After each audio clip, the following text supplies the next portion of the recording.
Did I just call you Eagle? Yes. Here we go. Hello and welcome.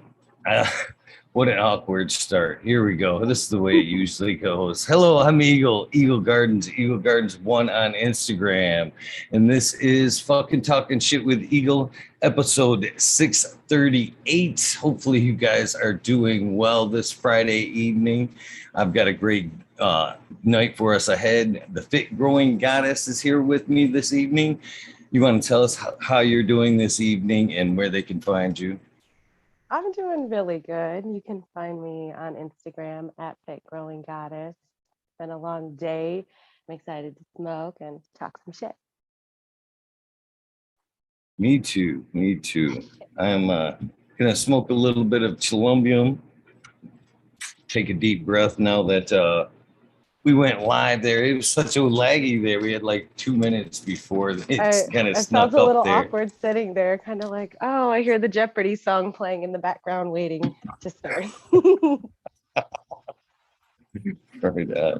So, what did you bring to smoke? We might as well start there.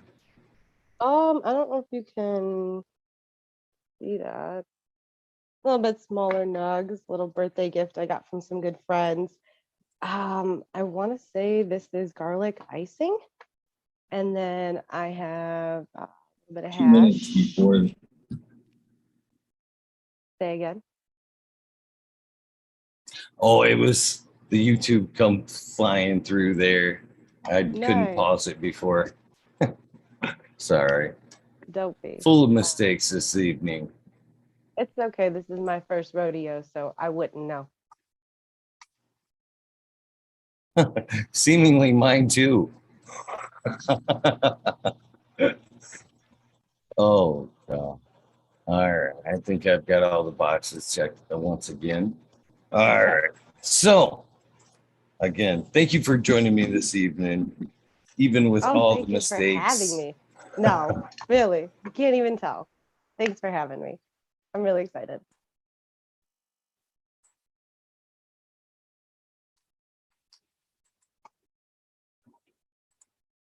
So, we start this off usually with basically, when did cannabis enter your life? When was the first time you used or seen cannabis?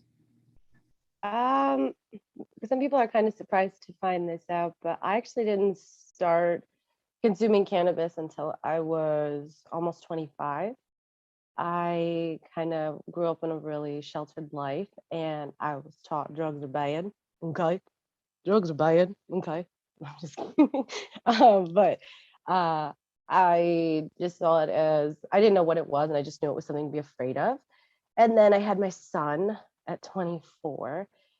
And with all the hormones that come with kids came some like, I guess, postpartum depression a little bit, some baby blues. And I had a really good friend who his aunt baked homemade cookies with like canna butter, and she had me try one, and I felt so good, and I was like, okay, I like this. I like this a lot. I feel happy. I feel relaxed. I don't feel as stressed. I miss my kid. It's okay. And the next time we hung out, she had a bowl and some weed, and I was like, okay, just what is it? What's weed? Which part is the weed? And I guess it kind of went from there. And about a year later, I was uh, trying to get a job at a dispensary. I was trying to leave my job as a teacher. I was part time. It was more like a teacher's aide. I was in my son's school, and I wanted to grow. And I wanted to just be around cannabis more because I was consuming more and feeling better. And it was around the same time I was losing a bunch of weight because before I started smoking cannabis, I think I was like 170 pounds about. And I just had like an unhealthy lifestyle my whole life. And then I don't know, I would smoke and I would have all this energy. I would feel really happy. I would feel really like, yeah, okay, this is great. Like, what do you want to do? You want to go for a walk? You want to go outside? I wanted to move and started having this little like glass chillum, those OG chillums, those little glass ones where you can only pack in like as much as your pinky nail. I'd pack that in and I'd hit that in my car and I'd go in the gym and I'd have like a 2 hour workout. and it would feel so good. And at the time I was mentally in a good place and eating well and balancing my lifestyle. And I just thought, man, I had this all wrong. I had this plan all wrong. And then it became, okay, how can I get more involved with it? What does this plan do? And then once I started working in a dispensary about a year later, I dove headfirst into everything I could in the cannabis industry, any information I could find on from growing to consuming, legal limits for purchasing, ingredients, your endocannabinoid system in your body, what products I could recommend to help people in their needs, learning about terpene profiles and figuring out, okay, you've got gastro issues, we need some myrcene terpene, or if you're feeling really stressed out, I know I like myrcene terpene dominant strains, so that's one I'm going to bring up a lot probably. But yeah, it just kind of went from there, and since then I have uh, started growing. Once I was in the dispensary, oh,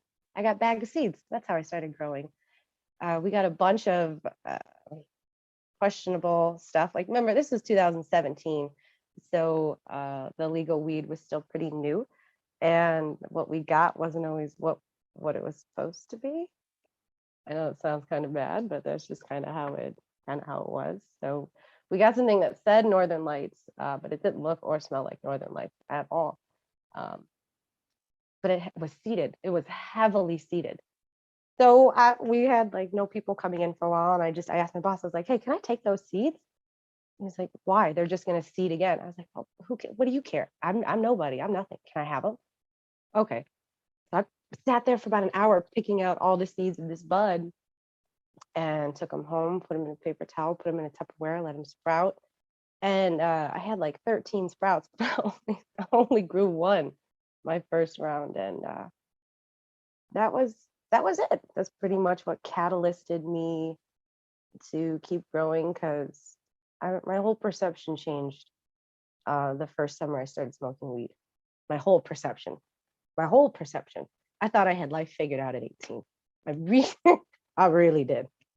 Um, and at 24, I felt like my eyes were being opened for the first time. Oh yeah, I'm gonna It's hit this kind of, button. please do. It's pretty awesome. So it's not too often that I hear people find the medical side of cannabis right off the bat. I mean, most of the time, people find it a little bit earlier in life, and it's Yeah, recreational, and then at some point, maybe they realize, it has some medicinal value. But it's good to hear that you find it medicinable right off the bat. It very. wasn't just recreation. No, the recreational came a little bit later. The more I enjoyed it, I didn't. I think my first dab was what I would consider my first real recreational experience with weed, because I hadn't gotten high to that point, like when I took my first dab.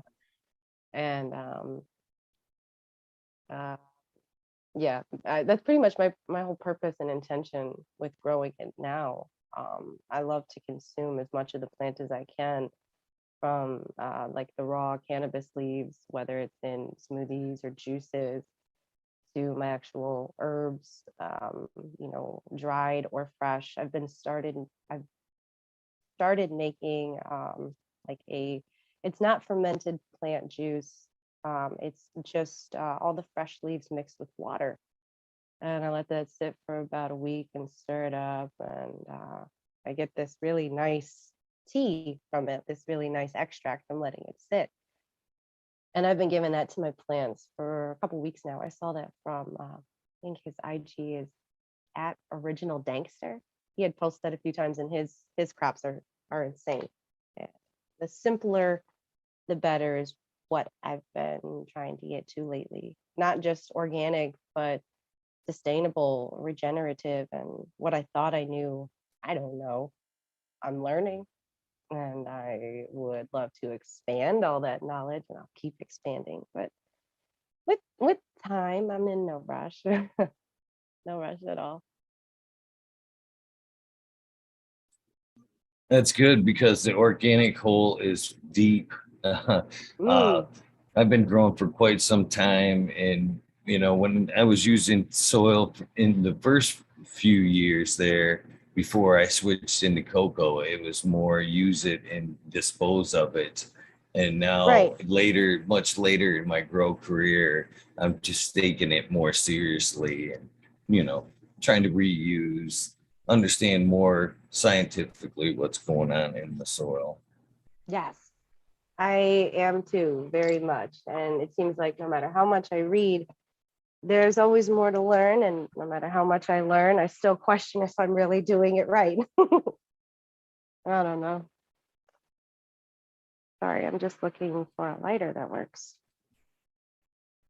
Little unprepared. It happens. It happens. No worries. And then I'm trying to keep quiet because I have both my boys sleeping. Full-time mom and homeschooling mom as well as a grower. So that's always on the plate.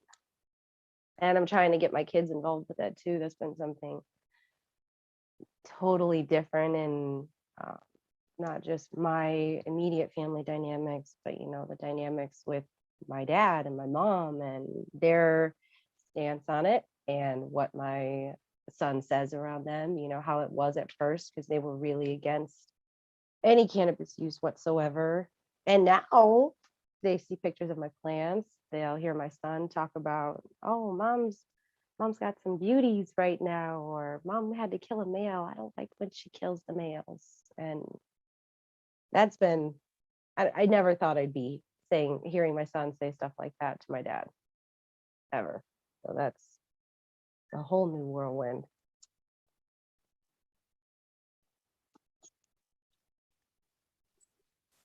It always warms my heart to hear people, change sides or change perspectives on cannabis.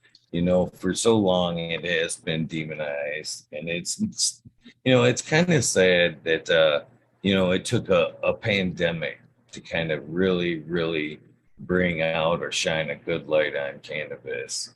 Uh, Yeah. Well, some good had to come out from that pandemic. I agree, though. I agree. It's not always because I still have plenty of family members that are dismissive. We'll just say, to be objective, they're very dismissive of cannabis, no matter what their substance of choice is.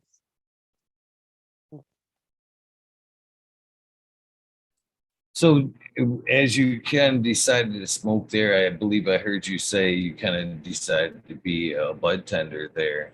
Did Yeah, through that process, did you know, finding more people that smoke cannabis and use cannabis make you feel a little bit better, obviously, about your decision to use cannabis as a medicine or just recreationally?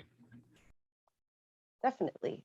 And even beyond that, it gave me a purpose, a real purpose, because you'd have everybody from you know um I don't know, Tom, who wants an eighth, to Jerry, who wants an ounce, to, I don't know, Greg needs a specific kind of medicine because he read online that White Widow was good for seizures and he wants to make an extraction for his uncle who has seizures. So then, as a bud tender, I'm not doing my job if I'm not hopping online and helping him through this with at least my assistive knowledge. I'm not a medical professional, but I can at least tell him, hey, you need at least 3 ounces, not an eighth. Things, the small things like that, and feeling relieved and happy, and like I said, like I'm doing something so much bigger than myself by just kind of guiding someone in the right direction if they want to make their own or do their own process of extraction, because that was what I found most memorable about being a bud tender, was when people came in and they said, I want to make my own RSO, or I want to make my own, what do they call it? Gorilla. The Gorilla is the other one. Gorilla oil extraction. It's not exactly Rick Simpson's method. It's slightly different. Or people coming in and genuinely wanting to know about CBD and having to explain to them that most of what's available isn't going to help them unless they buy it in big bulk. That they need something, 1,000 milligrams and up. This stuff that's 20 milligrams and 25 milligrams and even 100 milligrams doesn't benefit you to the point that a much higher milligram was, because from what I've read with CBD, your ratio should be about 5 milligrams of CBD, 3 to 5 milligrams of CBD per every pound you weigh, depending on what you're trying to treat. So when people come in and they're trying to treat cancer and they're trying to buy a 100 milligram bottle of a CBD, and it's CBD hemp, not CBD or cannabis sativa, it was a weird position to be in as a bud tender. But those were the moments that were most memorable. And that's, I think, what I keep coming back to, is making my own extractions, making my own oil, growing my own bud, doing everything, learning a lot, just learning a lot. I don't know anything yet, but I'm trying to.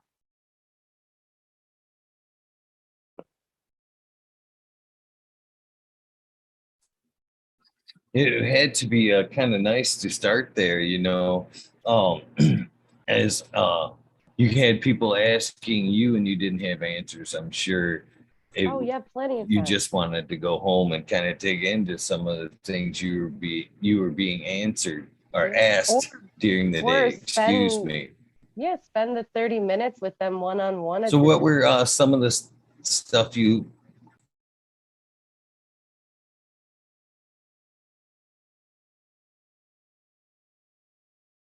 I lost you for a minute. Yeah, there's a little bit of a delay. I'm sorry. Don't be. Last thing I heard was, so what was? Oh, I was going to ask, what were some of the things that really raised an eyebrow that you dove into from your journey there? Most most of the things that raised my eyebrows were things that were behind closed doors. This how many rules were broken, how many laws were broken, but at the same time, it didn't quite seem wrong. It almost seemed like the state really wasn't in favor of the patient. So ways that we would get around things to help patients, it made sense. Raise eyebrows because, you're taught to follow rules in school. Again, this is how cannabis helped open my eyes. Things are not so black and white. Everything requires conscious thought and effort. Maybe not everything, but when you're dealing with your job, yeah, you should have a lot of conscious thought and effort into that. And just like there would be times like patients would come up from out of state, and this was early rec days. So even no, this was before rec days. This was still in Michigan. It was med card only, and this was in 2017, 2018, somewhere in there. And having people come up and them having multiple patients that are immobile, out of state, with proof of that, having their cards, and he as their registered caregiver, meaning he can purchase for all of them, but having a law like a single person cannot leave with more than 2.5 ounces of flour in hand. They cannot leave the door without it. So having a person, even if it's not for him and it's for his patients, that was still the law. So having to, make exceptions and work around things like that was always interesting. Or seeing seeing how much weed could come in at a time, seeing the pounds of weed that,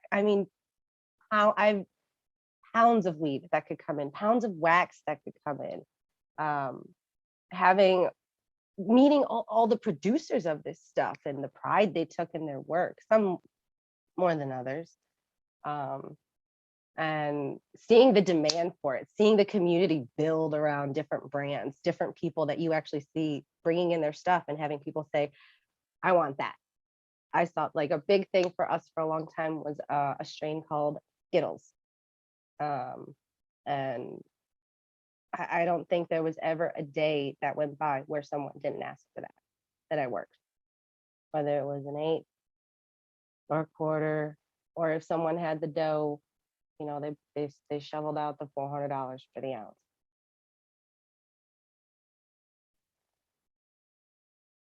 More power to them. It was good. It was very good. It was very good. Good time. And then I worked with all women there too. We didn't work with men. It was all women. And for the majority, we were very tight. We looked out for one another. Everybody knew each other. Everybody kind of knew everybody. Everybody kind of had their thing that they knew. We had a girl that she knew every edible like the back of her hand, just about every ingredient, dosage, flavors, everything, every single one. And we had a lot.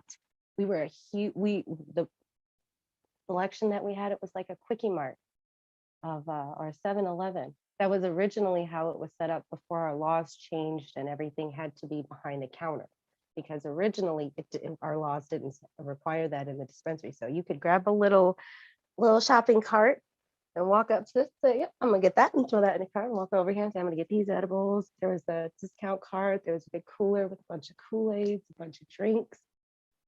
And the best part was before that, there were always like little concessions too. So like you'd come in and there'd be munchies waiting there for you, that you could grab a little something, put it in your pocket and have it for later, whatever it was. And it was usually not healthy. So like Hostess and Frito-Lay brand items, Little Debbie items. But everybody loves their stuff when they're high. So yeah, I loved it.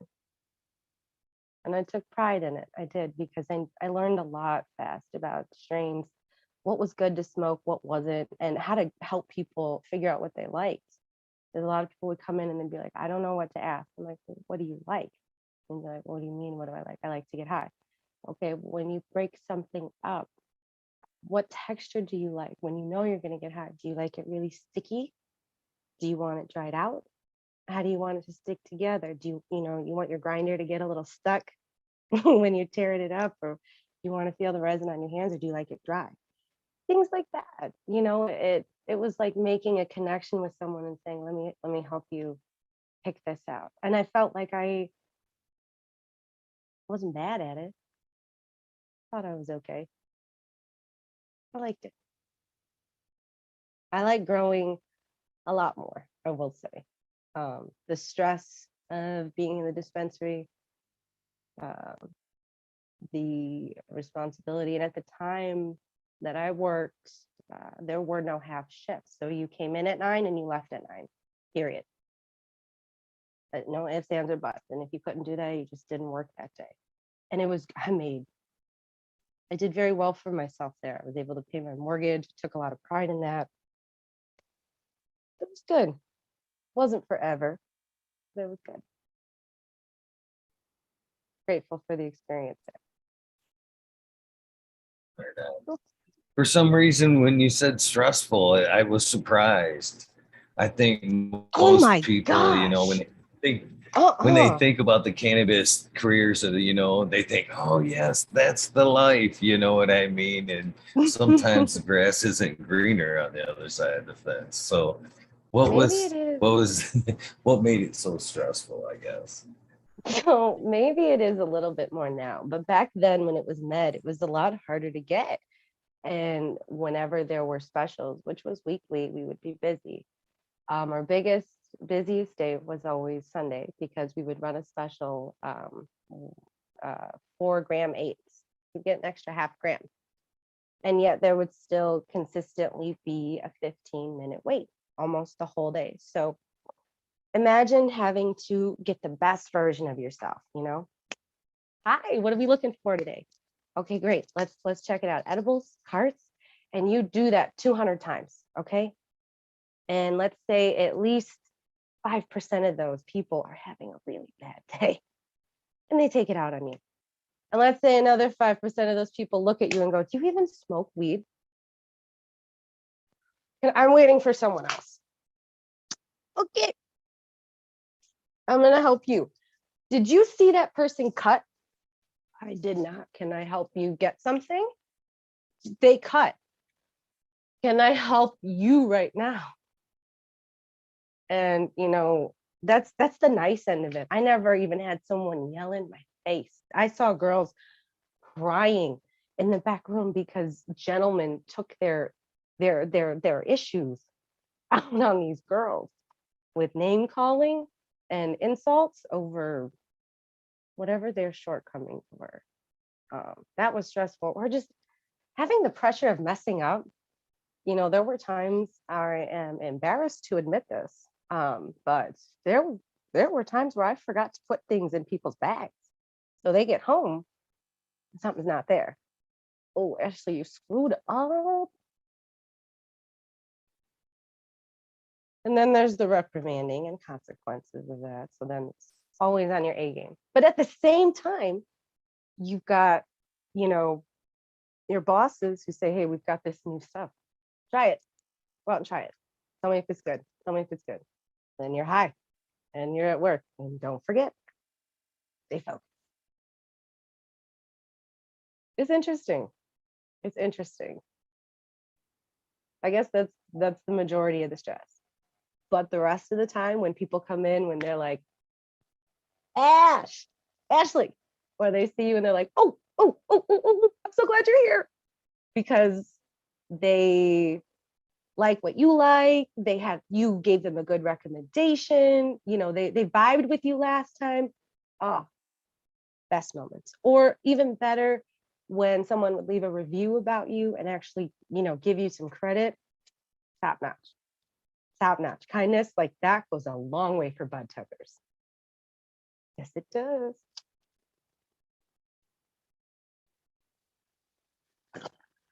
I'd say 80-20. 80-20 in being a bud tether. But it's a great job.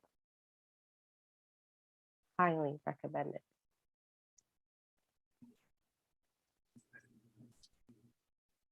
So again, it would, from not being around cannabis and going into that market, it would be pretty eye-opening just to, I mean, from not smoking it to going into something like that, it's pretty eye-opening to know how many cannabis strains there really are, you know, and the different types and how they affect. Yeah, I spent a That lot of had to time on be. Seed Finder. So did at that point, did you become like a kid in the candy store? I mean, Oh it's like yeah. what you try. Oh, every night, every shift, every night, every shift, because we were one of the reasons we were so busy was because of our variety, and we prided ourselves on having at least 30 strains at a time, minimum. Um, so imagine coming into this dispensary and you just see like 10, a row of 10 glass jars, you know, nice and full of pretty bud, mediocre bud, maybe one or two questions. But for the most part, gorgeous bud. And there are 3 sections of this. And even though it's the same, it makes it look like a Wonka's wonderland of weed. It really does, especially when the dispensary is decorated with bong. I mean, I wanted to buy bongs or trays, or I mean, trying to save money when you're constantly surrounded by so much useful merchandise, fun merchandise, and then it makes it easier to sell when you have it, which just makes you a better employee when you can make better recommendations.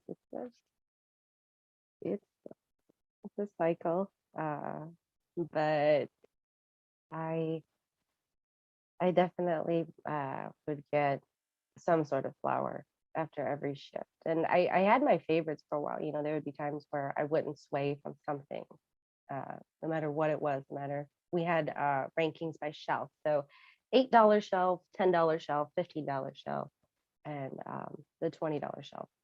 And so it wouldn't matter what shelf it was on. Sometimes it would be the, 20 to 15 to 10. Sometimes something really good would sneak onto the $8 shelf. And it would kind of be one of those things where none of us behind the counter would kind of believe it. Would be like, is this right? Did he have his glasses on when he priced this? Is this right? Yeah. Okay. This is right. And so we'd all, get our whatever it was, our dosage, and we were able to have like a, what do you call it? Like a bag for the end of the night, because that way the registers could be closed down at the right time or something. I don't know, but it was very convenient, that's for sure. But honestly, not as convenient as growing it like this. I like being able to grow so many strains, and I like that I don't have to question the bud when I light it, or question when I smell it, or see sparks. Lots of sparks fly when it's lit or burning in the bowl. I've come across a lot of things trying varieties. Some good, some bad. Even a few strains that were, I don't know, just the high itself was really off. Interesting, to say the least.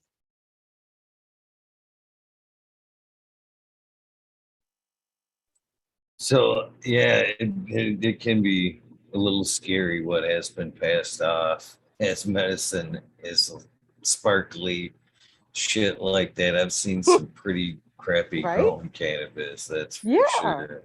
You can tell when people are just about their bottom dollar and their yields. It's numbers to them. That's all it is. It's numbers to them. And you can tell when it's craft or someone's learning and there's appreciation in the plan. Even the middle, where it is about the numbers, and it's still about the craft. People that can really produce like that. It's cool to see so many people in the industry online doing that, and it doesn't need to be in a Mylar bag to be beyond amazing. Beyond. I think we lost something there when we stepped forward in time a little bit with regulations and we took those jars away from the patients. I remember the days of the jars myself. And Yep. you don't get me wrong, I used to giggle and be in delight when I'd walk into any place with 30 jars. And I would Right. always take my time and smell Yep. each one. But I think Yeah. that's the beauty of it all is, It there's is. always that one that you go back to that, even if Yep. you hit all 30, there's that one that you're like, oh, that one back there, that's Yep. that's the shit. So we had one And that was like that. It was called Agent Tangy. We had this amazing caregiver. He had a mama that he just honed in on, and that was just all he grew. And I would say 2/3 of our patients, if they couldn't find something new, that was always the solid one. That was always cleanest, the best flavor, the best nug size, most uniform, beautiful color, great orange hairs, and it really smelled like orange. It was great. So you're right. So yeah, you got to smell them all, but that one that's kind of classic, that one's always there. Agent Change. well, I believe that it's a good way for the patients to identify their medicine as well. And I just don't think that transfers or correlates directly into some of the percentages that they put forth nowadays for patients. It No, just doesn't transfer into what the nose told you before. This is my medicine. I agree. I definitely agree. I definitely agree. I did have a brief opportunity to work in some commercial sized spaces. Not, I didn't work for a commercial space, just in some really, really big operations that were managed with current culture.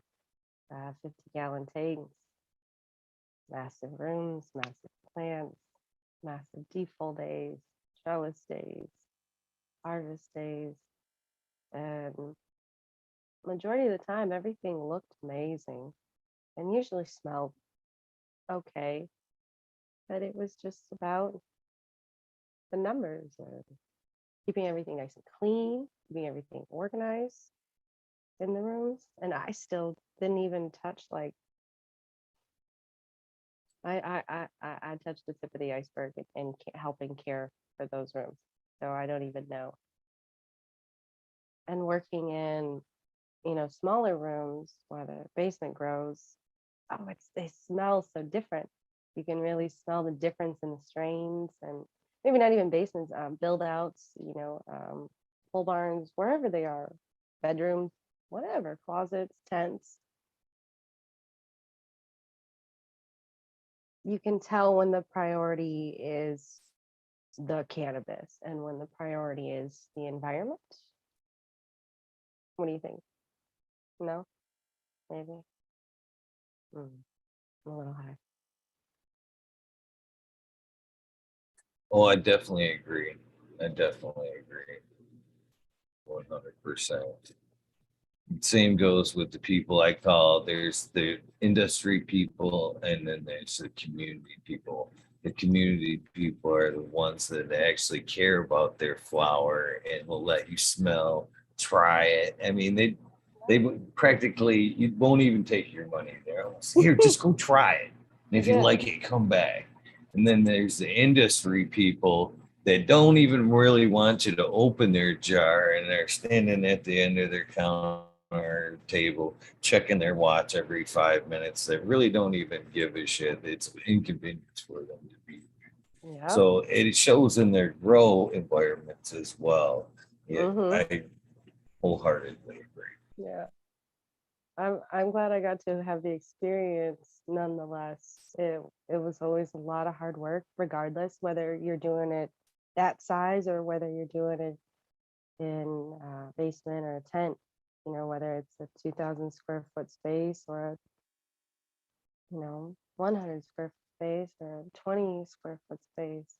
It's work, and 20 is no comparison to 2,000. But just having the little experience that I did in the 2,000 square foot space was just like, wow, this is, again, being a part of something so much bigger than myself. The amount of people that depend on this, the amount of people that it takes to keep an operation like that running smoothly and cohesively, keeping everything happy and healthy.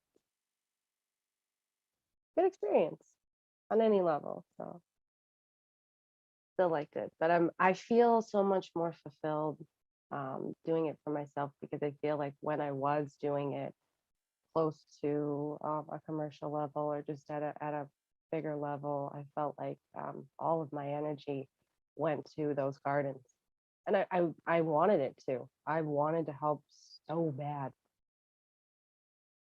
and um, it I don't know. It got to a point where I realized I lost my balance in life, and I had just had a baby, and my grow, I was falling behind. I was really just leaving myself last, which was my own doing.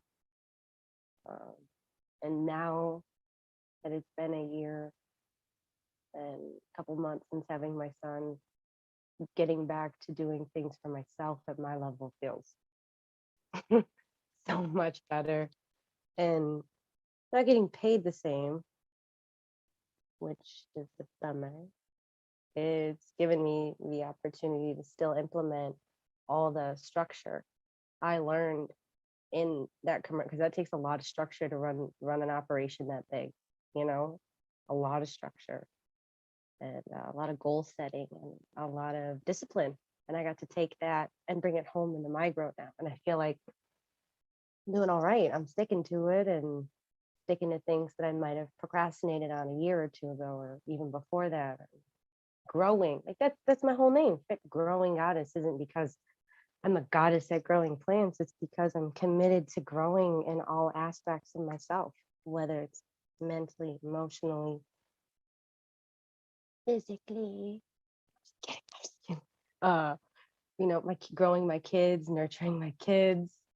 Uh, that's that's where I want to be at. So whatever level it takes me to, whether it's in a commercial space or a bigger space or at home or out with another farm, anywhere, I want to keep growing.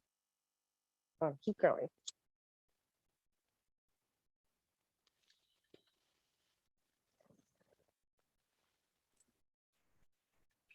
What an awesome attitude. I agree 100%. You know, the cultivation side of things, I say almost nightly, is has the most, has every bit of impact, if not more so, than I'm a huge medical advocate side of things. You know, I understand that it is recreational, but I think at the end of the day, it boils down to there's still, admittedly or not, kind of using it, you know, on a medical level there, even if it to be relaxed, you know, get away from Oh, for stress, sure. whatever. Uh, but Absolutely. We I do have an believe that the endocannabinoid cultivation system. side of things. I didn't mean to cut you off. Go ahead. Rude. I just mean like our endocannabinoid system inside of But us, we produce. Oh, we're on delay. I'm sorry.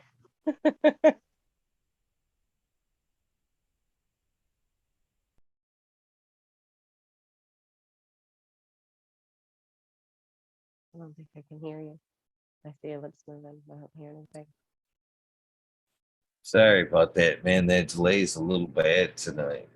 Uh, It's Friday the 13th. I keep trying to forget that for some reason.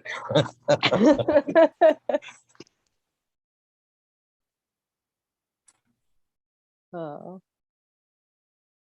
well, my mom reminded me earlier today while I was driving. I called to tell her, Mom, I slipped and I fell in front of someone's house. And she's like, Well, it's Friday the 13th. And I was like, You're right. It is. It is. Good day.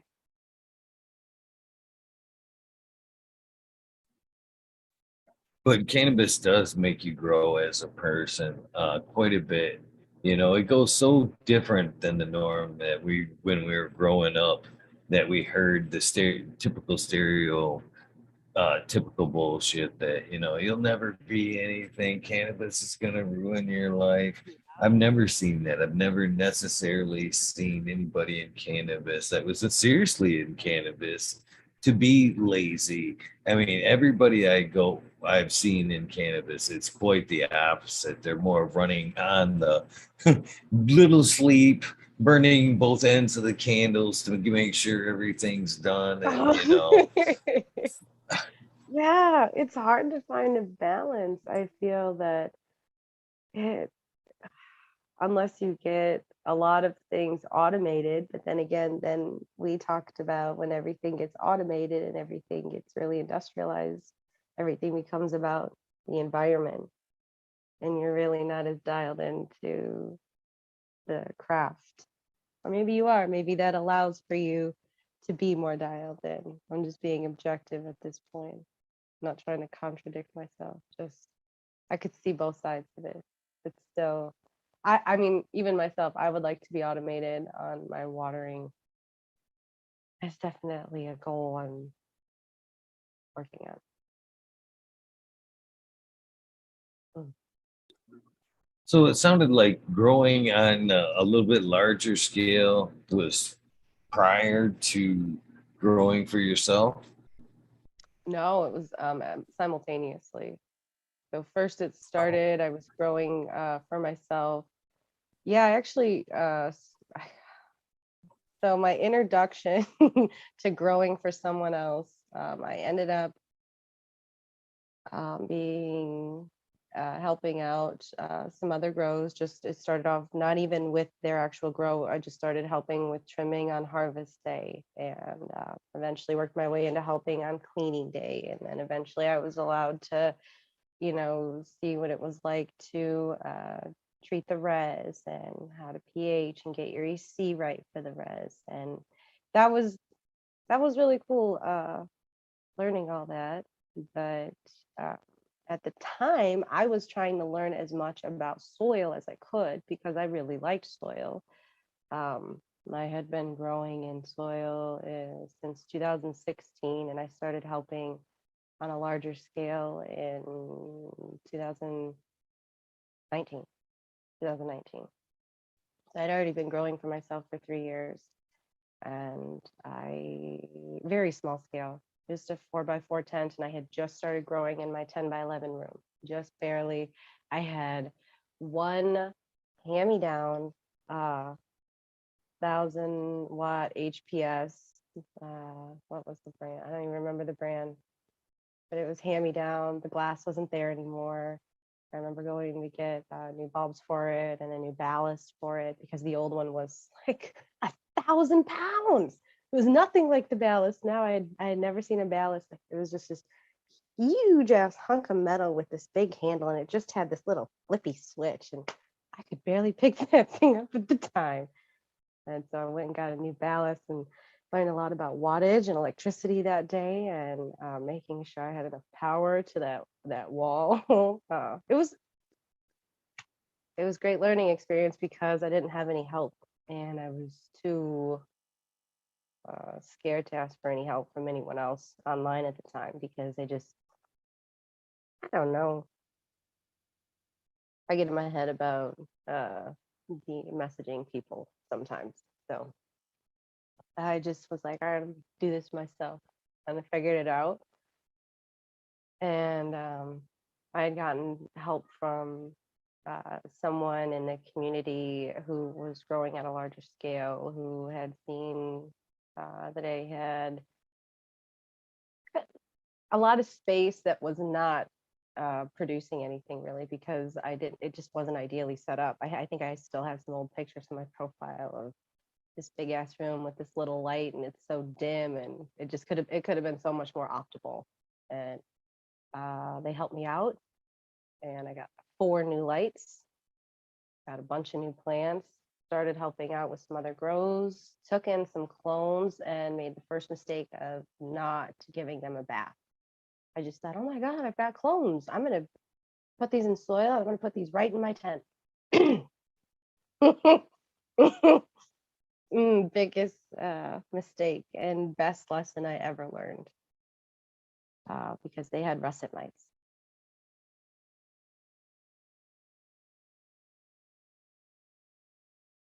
always a tough lesson. Always a tough lesson. And I think everybody says the same thing after that. Never, never again. Oh yeah, that was a rough one because I had gotten my plants to the biggest size I had ever gotten them. Was really getting good techniques at high stress training, super cropping them, and everything was just going really well. And have you ever had russets or had anybody deal with russets? I definitely know people that have dealt with them. I've had regular mites, but not the russet mites. They're quite the battle. There is no battle. No, I'm just kidding. I'm a little high, but Jesus, there I is no I battle. I tried. I battled with them for a good uh I think it was 4 weeks when I finally gave up because the stress my plants had taken on at that point, the money I was spending in trying to get rid of them. They had already burrowed into every single stalk, very deep, every single one of them, and slowly just shriveled, just as the weeks were going by, no little to no bud. Seeing these massive plants just shriveled and brown and nothing. I tried to take them to the end of their cycle and ended up throwing just about everything away. Burned so much stuff. Did a heat burn with my lights in the room, and then did both attain and what was it, pyrithium, to make sure that they were gone, and had to start everything over. And just after that, I became really leery of clones in general because, you know, you just never know. You just never know. So everything right now for me is from seed. I like to start from seed anyway. I like the process. I like the journey. I like the end result too. I get the clones get you there faster. I just like the journey. Most certainly, narrowing it down to that one is always fun, Yeah. and sometimes hectic, because when you pop in that pack of seeds and you actually get that, maybe if you're lucky 5 females or whatever, you never know which one to go with. So few rounds you're taking multiple cuts of each, so you Right. have a few floating around before you make your final decision. Things can get a little hectic, a little cramped sometimes before that Yeah. final selection is made. Yeah, I know what you mean. Things were getting really tight in my room just a couple days ago. Then put 3 of them outside, and then put all my veggies outside, and all my littles, and get ready to flip them into flower now. Finally.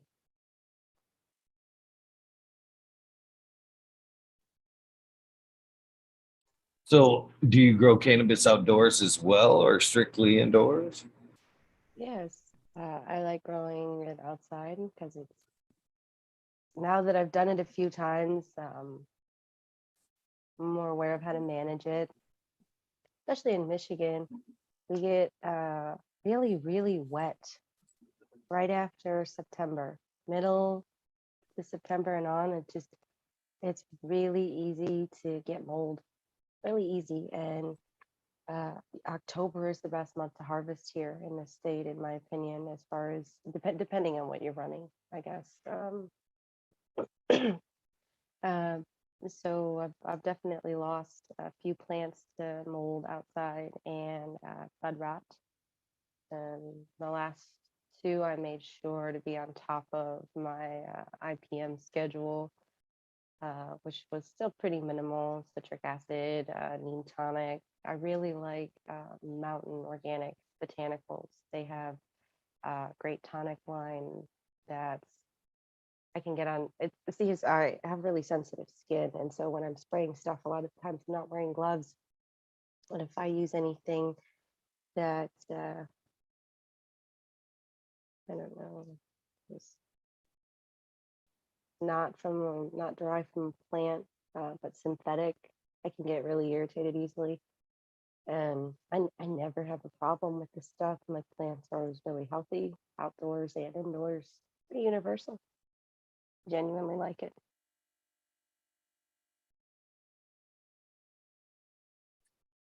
So, I'm kind of curious. While trying to work at a bigger grow and trying to get one started on your own, was it a little difficult to kind of do simultaneous side by side?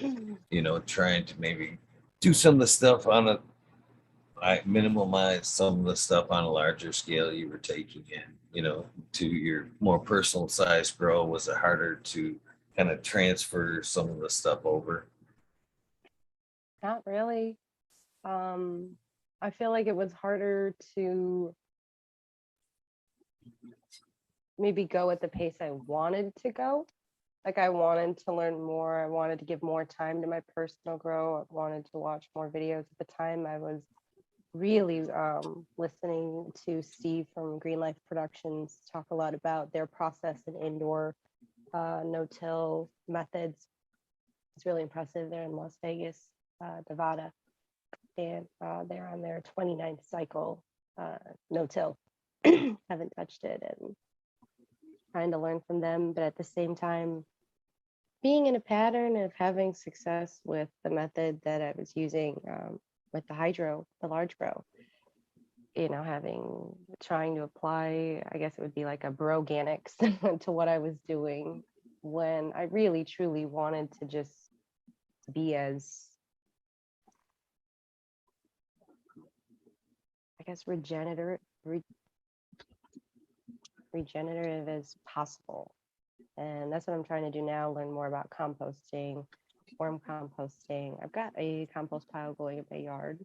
It's got some worms, but not enough. And then wanting a worm bin indoors, something clean, something that I know all of my scraps from my juices can go into indoors. Well, majority, not everything, but majority. And having fabric beds. That's the next step. No more pots, no more recycling the soil. A lot of work.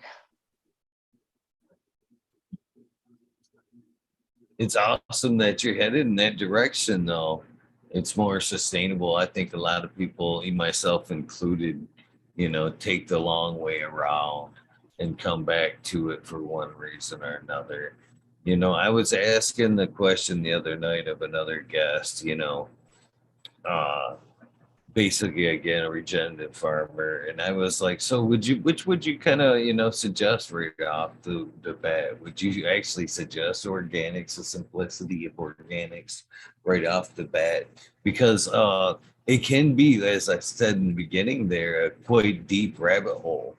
And I think at some point you watch some of these shows, all good-hearted, some of these folks, these new growers in the beginning, watching some of the subject matter and hearing some of the large words are like, maybe cannabis is a little bit difficult, when it's really not that difficult. I think some of the terminology and the depth that you can get into in organics could be a little bit off-putting for some when that I think that's next level stuff, you know what I mean? But again, I propose a question to him: which would you offer the simplicity of cocoa, the easy 1, 2, 3, or would you start them off on their organics journey too? And I'll tell you this though, and looking back, I don't necessarily have any regrets, because doing it as long as I have, I'm enjoying a new door being opened.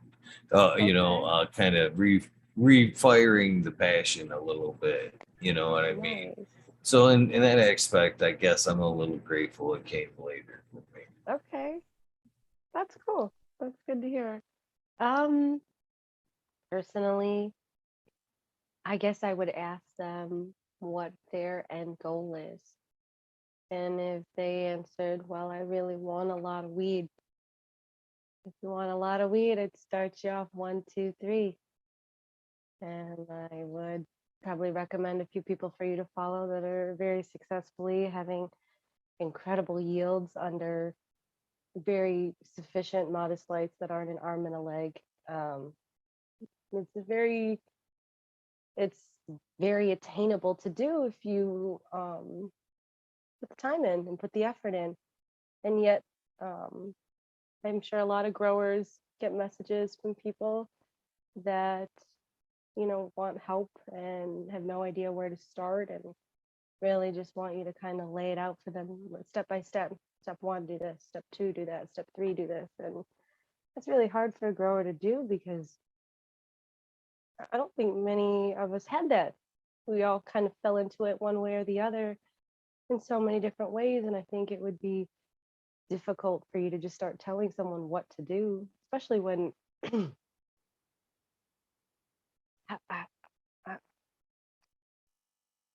yeah, what's the most objective way to say this? Especially when you don't know that person and they're, just messaging you. It's different if a family member or a friend comes to you. And even then, I know plenty of growers who will stand up and swear up and down that they won't help another soul because they've been screwed over so many times, that they've helped so many people. I personally haven't been screwed over, but I do know what it's like to put a lot of work and effort into something, thinking that you will thinking that you are both on the same page with whoever you're helping, whether you're growing for someone, whether you're helping someone set up for the first time, whether you've got an investor who wants you to run their operation or whatever.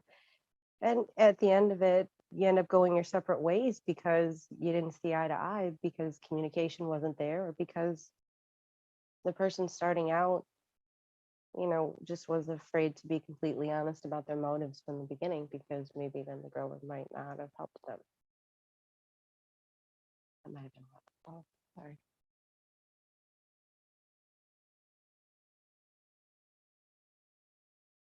Good advice. Good advice. It's just, So, know who you're helping and know why they want the help. And for the most part, somebody who really wants help will just ask the right questions, and you'll know how to answer them. If somebody says, teach me how to grow, okay, here's some books, here's some websites, start there. Let me know when you have another question, specific question, and I'll answer it. Let me know how I can help.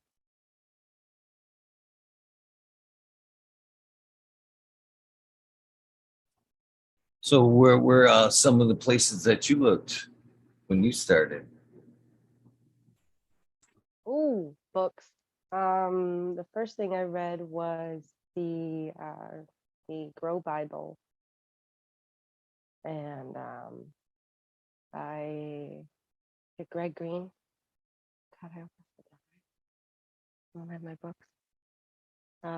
But that was the first one. And then actually I got a magazine from a girl at the local grocery store. It's now a Grow Generation, but before it was Grow Generation, it was Superior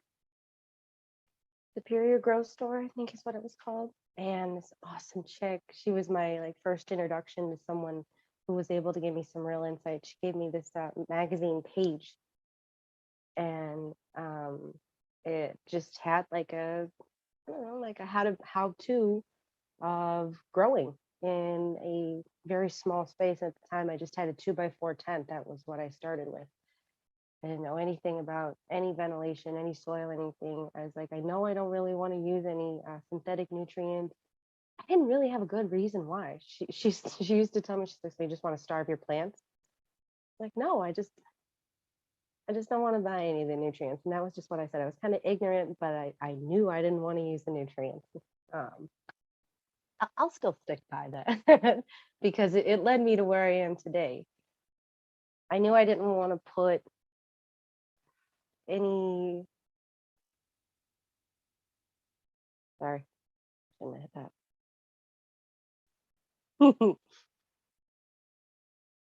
It was just, she gave me the layout of how to mix your own soil. And once I started mixing my own soil, I came across a Instagram post on plants because it was related to soil and things I had been looking up. The algorithm does that. And it was that Mountain Organics Botanicals. And this was in 2016, 2017. And they had a website, and their website was really helpful. So I used that a lot as a reference because it was about really simple soil recipes, things that were really attainable. It wasn't, a 12-part mix, or, it was just, it was like 4 things. It was peat moss, cocoa, potting soil, and pumice. That was it. It was really simple. And then it talked about using compost and using a little bit of biochar. Oh, I hope I said that right. And a little bit of I think rock dust at one point, a few other things that were just kind of experimented with. But the reason I used that as a reference was because on Mountain Organic Botanicals website was they had a 100-gallon pot that was 10 years old, and it had been cycled through at least at least a dozen runs, plus other fruits like tomatoes, basils, a bunch of other herbs were growing in that pot. It was a whole living little ecosystem in this 100-gallon pot. And I was like, that is so cool. And it was in a basement. I thought, okay, if he can do that, I can do that. Not there yet. uh, but that was kind of where the inspiration started. And so from there, it was just Google how to mix soil, what do my plants like to eat, and then I came into things like molasses. And a dispensary was helpful at the time because I got to talk to some growers. A lot of times we'd get growers that would come in that were in between harvests, and they would need a couple ounces for a patient.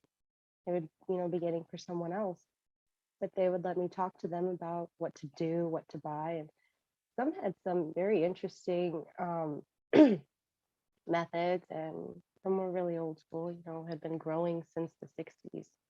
And that was really cool to talk to them. And then there were, guys who thought they knew everything and were trying to tell me when to feed my plants, how much, telling me to get heavy D this and heavy D that. And I remember thinking, no, no, no, no, no, no. I know what that stuff is. I don't want that. I don't want that. And now I think my biggest references are still books and Instagram. Books like Teaming with Microbes is one that I'm rereading again. And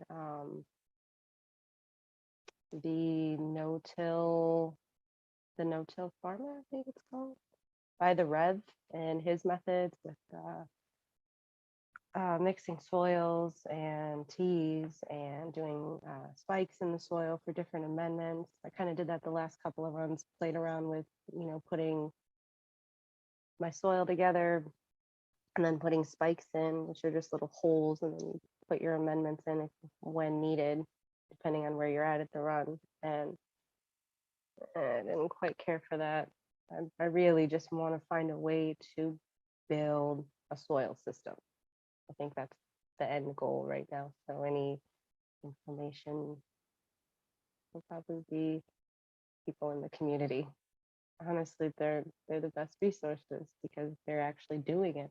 It's not just here's a book, read it, good luck. It's here's a person, you see what they're doing. They're open about their practices. They're open to helping, depending on who they are. And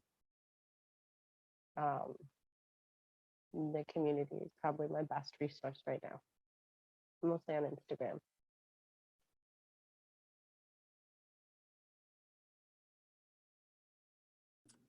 Yeah, there's definitely a lot of good information out there. I definitely kind of tell everybody to kind of take it in and see where the dots line up with you, make your own kind of game plan, run with the truths that you see. Yeah. Because it's easy to get mixed up with, everybody's methods. But, if you watch enough of that stuff, you will see, the basics kind of line up and, what to do. Easier to make your own playlist, I think. It is, especially if you can tune it into your lifestyle. Me being a mom is different than someone who doesn't have any kids. My best time to be with my plants are between 5 a.m. and 7 a.m. or between, once they're asleep, so 9 p.m. and after, or a little break in the middle of the day if I need to do something when the lights are off. If I can usually get a break. Or, having my 8-year-old just ask questions about it. When he was younger, he liked to do the moisture reading with me in the soil. And he'd have like a little sheet and he'd go through and read them. Now that he's getting a little older and his friends come and knock at the door and they want to play. He's off doing his own thing. But every once in a while he comes back around to help, especially now that we're doing the outdoor gardening. It's good. I think horticulture should have been taught to all of us early on. It'd have been more beneficial. And as we kind of talked about a little bit, man, it does kind of teach us a lot about ourselves as we learn more about the plant, the soil. It kind of cultivating the plant is cultivating our personality as well. Uh, I've seen it across the board, you know, it how well it can enrich people's lives. It's small little doors like we've talked about, Mm-hmm. organics, pest infestation, little Yep. things like that just kind of lead to little things. And Yeah. organics moreover though seems to cultivate the soul more than any of the above so far though. Agreed. Agreed. Agreed. I definitely wish that it had been taught in school. I was pretty lucky that I had I still had my grandpa influence that, you save seeds, eat real food, even though I didn't grow up with healthy habits. And then once I had my son and just wanting to have a more healthy lifestyle, because I'm not the person I was before I tried cannabis. Like I kind of hate to admit this, but at the same time, that's what growth is you admit who you were. Because if you can't admit who you were, how the heck can you ever change it, right? How can you ever address it? Otherwise, it's not there. But I was like the type of person where if I went into an apartment complex, I was like a Karen. Like if I smelled weed, I might call the cops just because I smelt it. And this was in like 2000, I don't know, 9, 2008, 2010.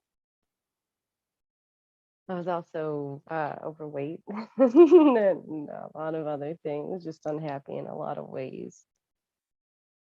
I don't know. And I had the huge misconception that it really was something to be afraid of. I really did. That still blows my mind sometimes that's how people knew me, or a version of that there's a version of me like that. And now becoming this mom who has a vape pen in her diaper bag. I don't know. It's it's it's awesome to be here because I feel more myself, and I feel more accepting of the fact that I can be myself and I don't have to. I don't know. I don't know. I don't know where I was going with that. I'm sorry. Oh, no worries. No worries. That's something I do hear a lot about though. you know, More so when I ask about that first experience, you know, uh, what was it, that made you kind of keep going? And a lot of times I hear that's one more main things that I hear is it made me feel myself, made me feel Yeah, more normal. I did. I felt like I hadn't felt like this side of my personality since grade school or younger, or middle school maybe. That I could finally kind of relax and I didn't really have to be on guard from other people's perceptions of me, because I feel like that's something I struggled with a lot, was worrying about just being accepted, making sure I was presentable in any way, shape, or form. That was something that always weighed heavily on my mind growing up. And the smoking kind of took that away and just kind of let me be like, okay, whatever. Kind of a much more carefree attitude. And I like that. It I don't have to try with that. I can just be.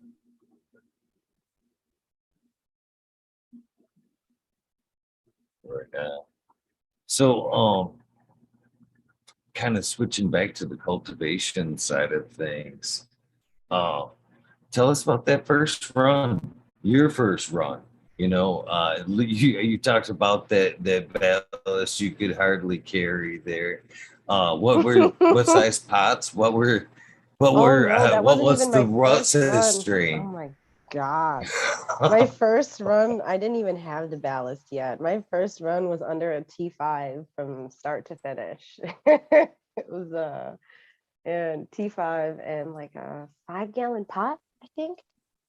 And the same soil the whole 6 weeks. So I did a 6-week veg, I think. And I actually messed up and um, chopped it at like week 6 in flower.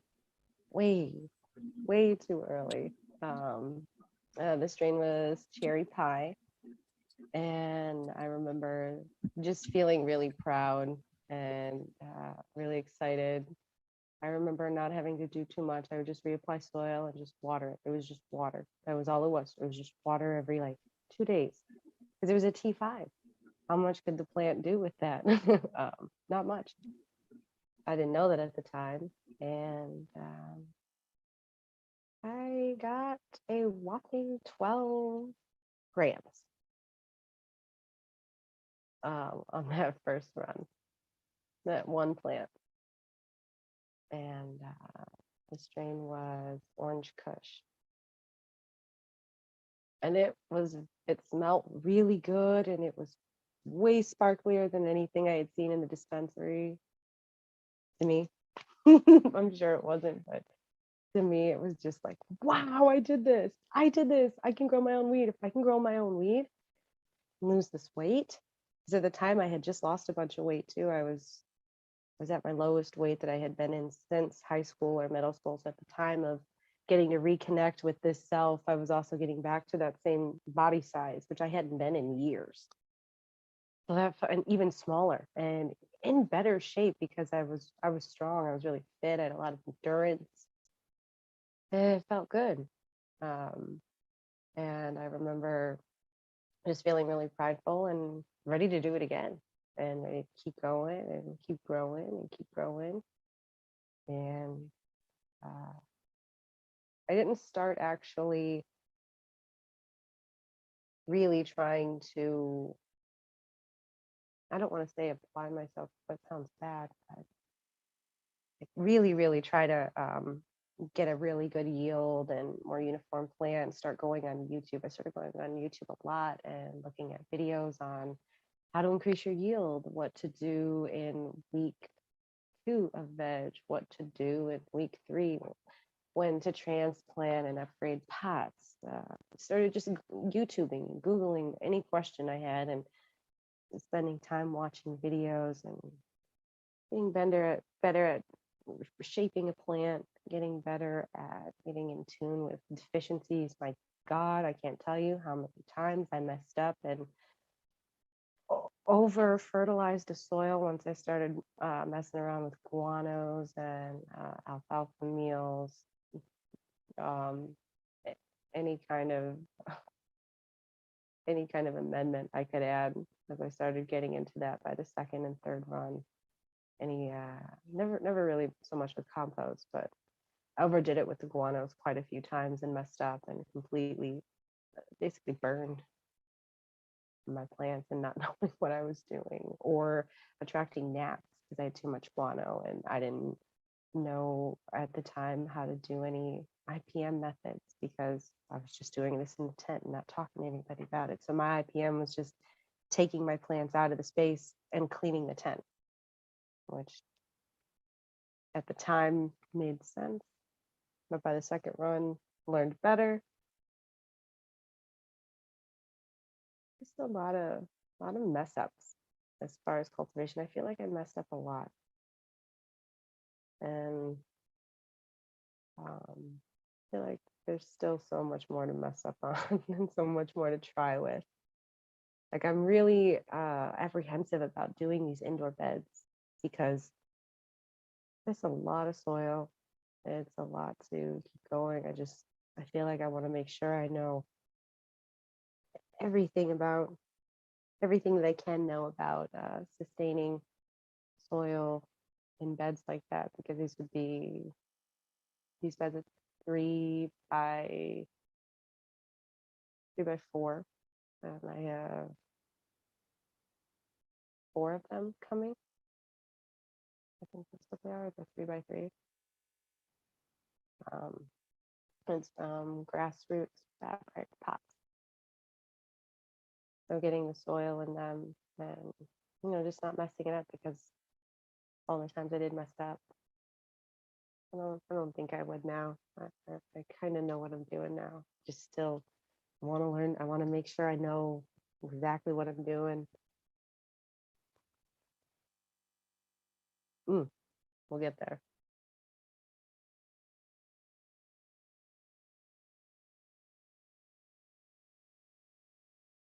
I'm kind of a hands-on person myself. I love to, for me, it's the best way to learn. And it's Right? learning from my mistakes. Right?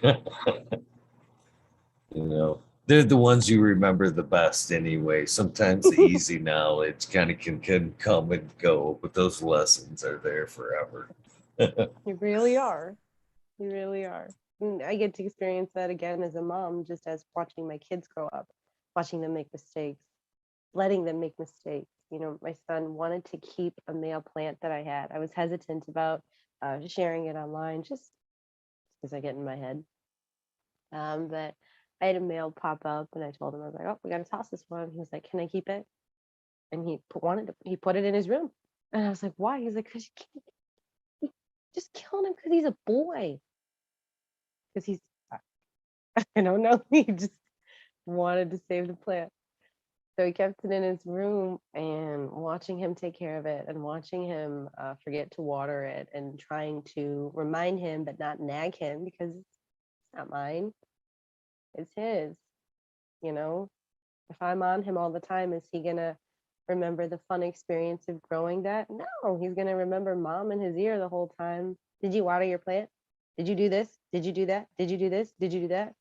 Whereas if he just comes with me to the garden and he sees me, and I ask him, "How's your plant doing?" Gotta water it. I gotta do this. I gotta do that. Okay, we'll do this. But at the same time, he did forget to water it for an extended period of time, and it died, and he was very upset. So he's watching my garden for a new male to try again.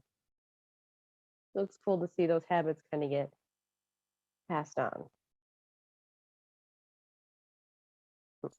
That's super awesome.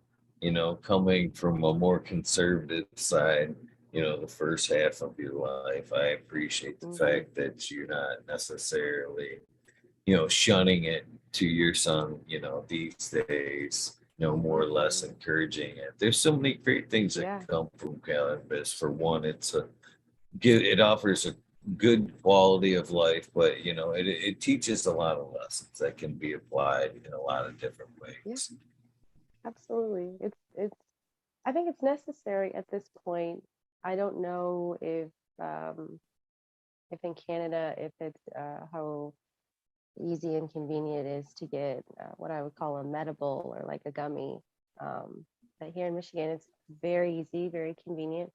And in my city recently, I don't know if it was yesterday, the day before, sometime this week, in a school about, I don't know, 5 miles from my house, a fifth grader brought a gummy to school, one gummy, and shared it with another fifth grader. Both experienced really paranoid symptoms, elevated heart rate. They ended up going to the hospital and found this out. And there was a lot of confusion as to, one, how the kid got it, two, how the kid knew um, and did it, and in the sense of thinking that it was going to be a good time, because part of why I like to bring this around my kid is so I can tell him, hey, this is medicine. This isn't for kids. This isn't like candy. This is like it's like putting on what do you call them, kaleidoscope glasses or something. Like that's what I try to explain to him. Like this isn't for fun. This not kaleidoscope glasses. What did I say?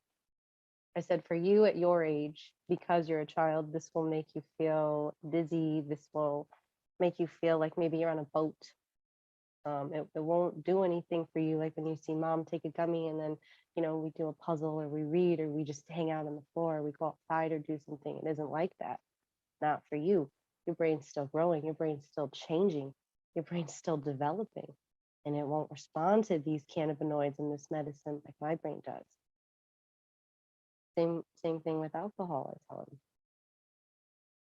It's different. And I gotta trust that he understands that. Because to see on the news and in a bunch of social media posts, a school very close to me had 2 kids hospitalized because they brought a gummy. In my gut, that tells me that the kids probably knew that the parents had cannabis products and medibles, but they were clearly being sneaky. So there's some kind of miscommunication there. And I was recently seeing a poll on, I think it's Cannabis Chem. She did a poll on what age people started first consuming. And based on that age, it gave us our target audience of cannabis education, and it was 12 to 14. That age is where cannabis education should start because of the age most people tried it. And if we're targeting people that have already tried it, it's not that there's no room for education there, it's just not going to leave as much of an impact to somebody who's already experienced it, whether they had super paranoid effects or had, great effects. I tried to talk to a woman at my gym the other day, and this is a grown woman, this isn't even a child, about Rick Simpson oil. Her and I were talking because she was having horrible pain in her knee, and I had watched this awesome guy on Instagram heal from an ACL surgery using just RSO and smoke, like no opioids. And so I was trying to talk to her about it, and she said that because she got high one time from an edible and had a horrible experience, she won't try anything with THC. And she was in recovery for opioids, but because of that one experience, she was just like, no, no, no. And even if I tried to tell her, you don't have the same psychosis with this oil because of the amount of terpenes like you do with a THC brownie, it just didn't make sense to her because she had already had that experience. So if we're talking to kids that haven't had an experience, their minds are just much more open to trusting, the actual education on the medicine and how it should be consumed, when it should be consumed, how it's used, what it's used for, and what it's not used for. That's just my 2 cents. It's a good 2 cents as well. As far as my stance on cannabis is very medical. I've seen so many people over the years struggle with opiate and drug addiction, and I would much rather see anybody use cannabis in place. It's not the end all. I'll be the first one to admit, it's an amazing plant. It has a lot of healing powers, does a lot, but it solve everything. Hell no. Hell no. Sometimes that you do need, but it can get people back on the right path. And I've talked a lot about that through RSO, FICO, and cultivation. I would like to see something like that set up at some point, kind of a rehab through cannabis and cultivation. Now, I think it has to be both though, because as you come off them opiates and pills and learn to come clean, I think you need to rewire a little bit, but more so you should learn to sustain yourself with future Okay. medicine if you choose B.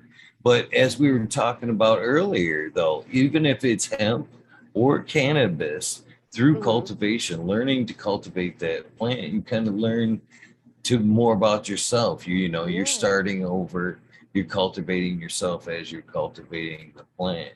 And I think it would 1000%. be a awesome way for recovering addicts to kind of, you know, recenter themselves and take off in life on a good start.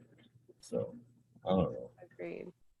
I agree with that wholeheartedly, and I feel like, I mean, I relate to you saying that just because I felt that way when I was just starting to smoke again and garden again. I felt like like I said, like I was myself, and I was getting back in touch with the self that didn't have to deal with a lot of problems or issues, and she just got to be herself and just go to school and do what she needed to do. I think a lot of people can relate to that. I think that there's this big movement of people healing through their traumas from when they were younger and being comfortable addressing them when generations before us weren't. Uh, Cannabis is playing a huge role in helping that, a huge role. And I I see it just consistently moving even more forward in a positive, like cannabis in general, and more people being open to talking about their use with it, whether they're moms, dads, teachers, growers, CEOs, doctors, uh, guy next door, the girl next door, whoever they are, versus seeing it as some character from that '70s show in their basement or something like that. It's not so stereotypical anymore, and uh, it's good to see. I think it's good to see. So on your page there, it says holistic wellness. Did that come with cannabis as well, or did a holistic kind of lifestyle come before cannabis, but was well adapted? I think it came after. Yeah, it definitely came after. I had so I had this I've had this huge journey with food my whole life. I feel that food is definitely the most abused drug in in society. Period. Period. Whether it's by restriction or overconsumption or binging or sweets or fried or whatever it is, food triggers mood big time. And it wasn't until I started smoking that I actually started having some real discipline with what I consumed. I don't know why that is. Maybe it's the cannabis, maybe it's not. Maybe it was because the cannabis opened my mind to reading other books and being open to just the fact that I could change and I could change my habits, which I think when you're overweight for most of your life and you just have these bad habits, because that's what it is to eat fast food every day. It's a bad habit. That's what it is to eat food out of a can, 2 or 3 times a day, or 3 servings in a row. It's a bad habit. It's how you rapidly gain weight and get bad skin and go into depression, have a hard time sleeping, feel good. You're just kind of in survival mode. But it's kind of the standard American diet sometimes. So it's, it's it's not like you're set up for success in the states here. You really aren't when it comes to food. And even if you do cook for yourself, the typical foods people cook are not the most beneficial to you nowadays. It's all about convenience and taste versus fuel and nutrition, because that's what it is. But I think, like I said, it's just very abused, whether it's your typical sweets or just the habit of when you eat and when you don't. Gives people a lot of control, gives yourself a lot of control. And I felt that I gave in to every craving I had unless I did some sort of radical diet or slim fast or something, Tide Bow or some juice cleanse, like, and it wasn't juice, it would be like cranberry juice for 3 days. It was just all unhealthy. And again, this is all before cannabis, but I was thinking I was doing normal things, you know, and I wasn't. And then I've become someone who started smoking, not every day. Now I smoke every day, but then I'd smoke maybe every other day at night, after my son was asleep. I'd always get the munchies, always. And I started noticing that if I ate things that were, out of a bag, like crackers, chips, munchies like that, really crappy the next day. I literally would call it like a weed hangover because I would feel really groggy because I didn't sleep well because of all the food I ate. You don't when you eat a bunch of food late at night and then you go right to sleep, if you don't give yourself about an hour in between to digest the food, it's hard to go into a deep sleep. So you wake up not as well rested. You wake up kind of foggy. And so I started making changes and doing things like apples and peanut butter, or bananas and chocolate chips, things like that instead. And I would get the munchies, and I got that idea because it's like, okay, well, I can change and smoke this, and I can change and eat better too, and do these little things. And that's just me personally. That was just what I figured. And yeah, came more and more, and to the point where I went vegan in 2016.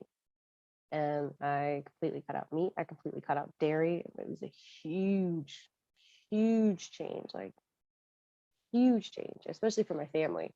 Nobody was vegetarian, pescatarian, and we're a big Mexican family. Nobody did not eat. Meat was all there was to eat. Meat, beans, rice, and the beans had lard in them, and the rice had lard in them, and it's like all animal products. And the first 2 years trying to adjust to that was so difficult, and I'm so glad I had cannabis to kind of get me through that.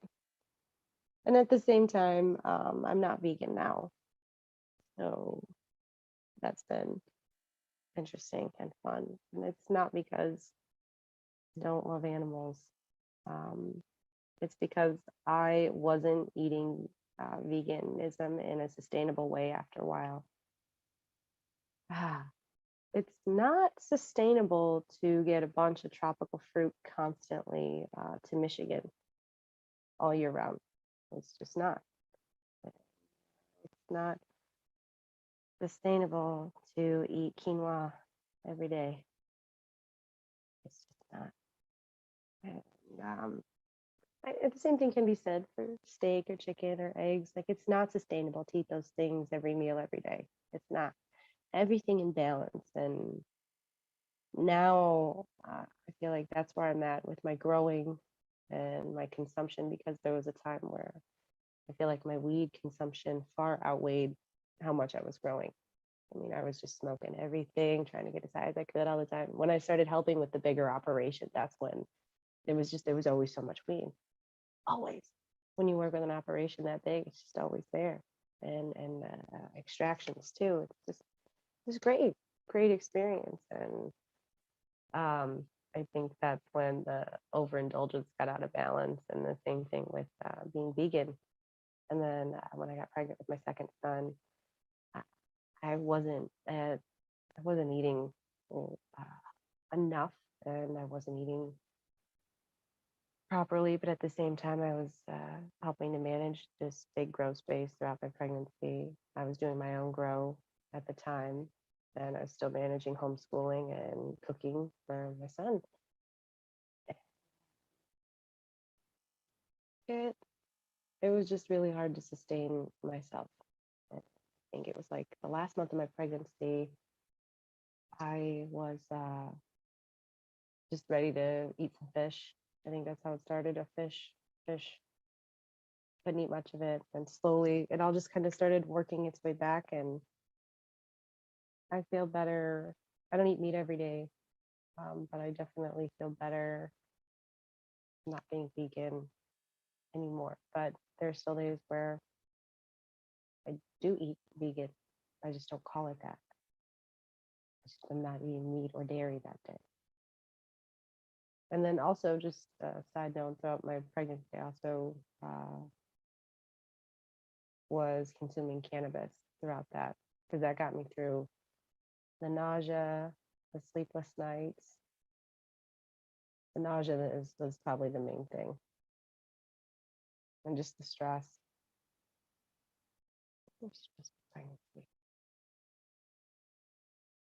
There's not a lot of female growers to talk to about being pregnant while managing a grow, or your own grow, and then helping out with other grows, and just the dynamics that all that comes with. And I think now, thinking back on it, I was under a lot of stress during that time. But thank God for cannabis.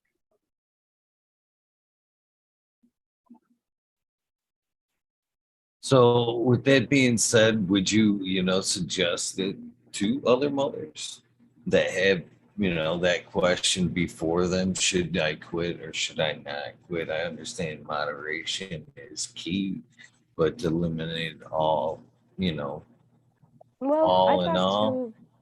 I talked to my doctor about it, because I was really open with her about my cannabis use throughout my pregnancy.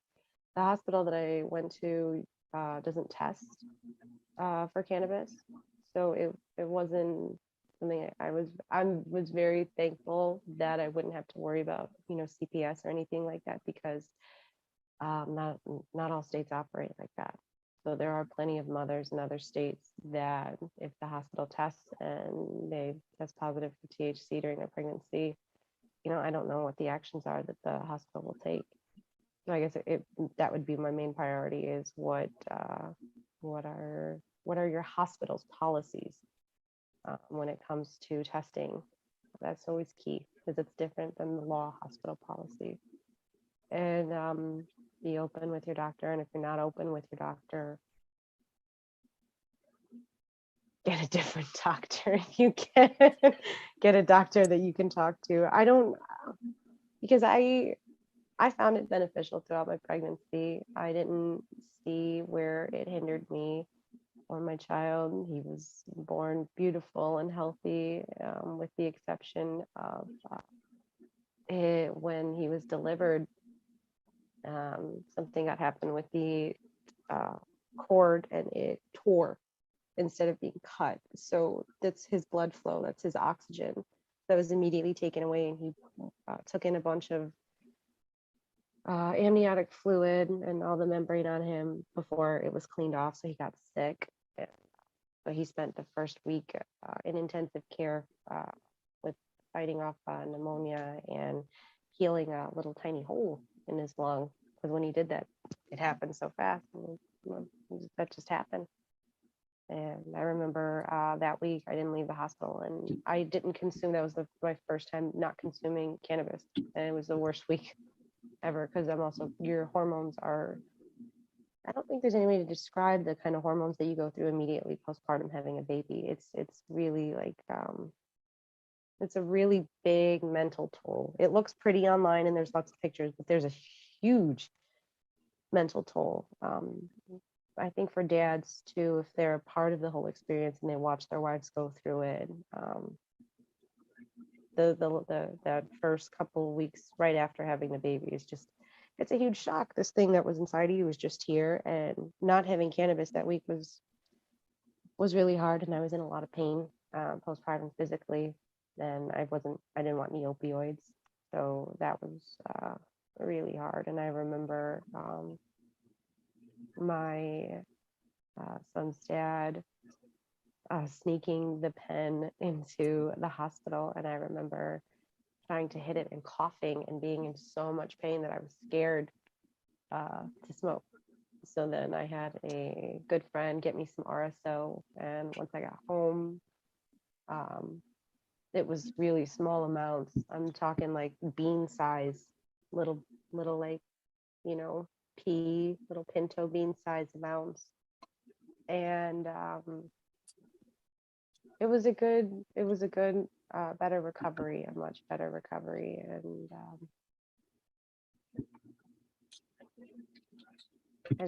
I would, if you're already consuming cannabis and you get pregnant,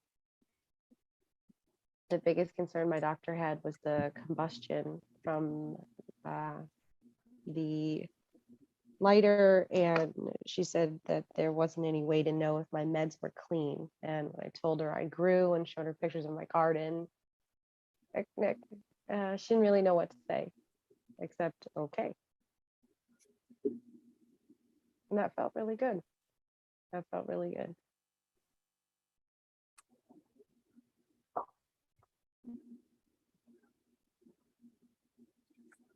Well, this subject matter kind of hits home a little bit, to be honest with you, and I appreciate you, telling me your side of the story because um,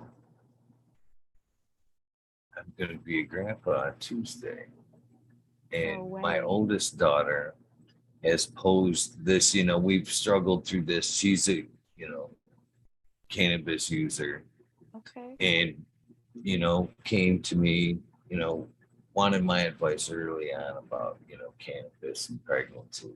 Like, I'm not the best source here.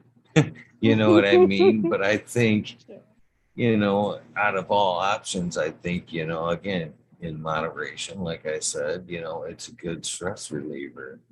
And I kind of took that with a lot of optimism, as I'm sure it's not necessarily the best subject, but you know, I I really feel she kind of wanted to consume a little bit, but again, some shame there. Again, worried about the hospital. The testing from the hospital was another big scare as well. And the future, breastfeeding with cannabis as well is a Oh concern yeah. with her. But I I can tell you see, from personal experience. I'm still nursing my son, and he's 14 months now, 15 months now, and I have consumed cannabis every day, just about every day since I've been home. Maybe there's been a few times where I've gone without here and there, but every day, and there hasn't been anything abnormal or out of the ordinary, unhealthy. If anything, he's very alert. He's ahead in his motor skills. He's very coordinated, very strong. He very much takes after his brother. He's very observant, picks up things quickly, figures things out quickly. Has big personality. I can't see any difference in him. There's nothing that you would look at him and go, oh, well, your mom smoked weed while she was pregnant with you. There's just not. There's nothing there like that. And a lot of studies that I've read, one study that I've read, the main one I saw from, there's a great Instagram called Cannabis and Parenthood, at Cannabis and Parenthood. And she posts a lot of studies, both pro and against cannabis. You can tell when there's bias in the articles that are written against cannabis use during pregnancy or just cannabis use in general. And you can tell when the articles are written from a medical standpoint and they are clinical studies or clinical studies trying to be performed. That was my best resource. And just the fact that that mom also shared her experiences as a cannabis using mom. I have there's a lot of moms on there that I see that use cannabis and breastfeed, that use cannabis throughout their pregnancy, and that it's not harmful. If our endocannabinoid system, makes cannabinoids, and that's what we're getting when we ingest this plant, we're not putting some altering chemical in our body. We're just giving our body exactly what it needs. It's really important when you're pregnant. And I think it would have helped. Oh, sorry. Oh, please finish. I didn't mean to interrupt. no, you're okay. I was just gonna say, I think it helped me just stay more in tune with myself throughout my pregnancy, because when you're pregnant, everything changes. Your whole body isn't yours anymore, and you become this. You kind of become an object. You really do. You're this pregnant woman. You just are, and there's nothing wrong with that. I'm not saying it's bad, but it's your life before is kind of gone. It's kind of gone. So I don't know, having something like cannabis and being able to smoke, hit my bong, felt like I was still just me. You know, for some women, it's a glass of wine. They say, "Oh, I can't wait till I'm done being pregnant. I can have a glass of wine again."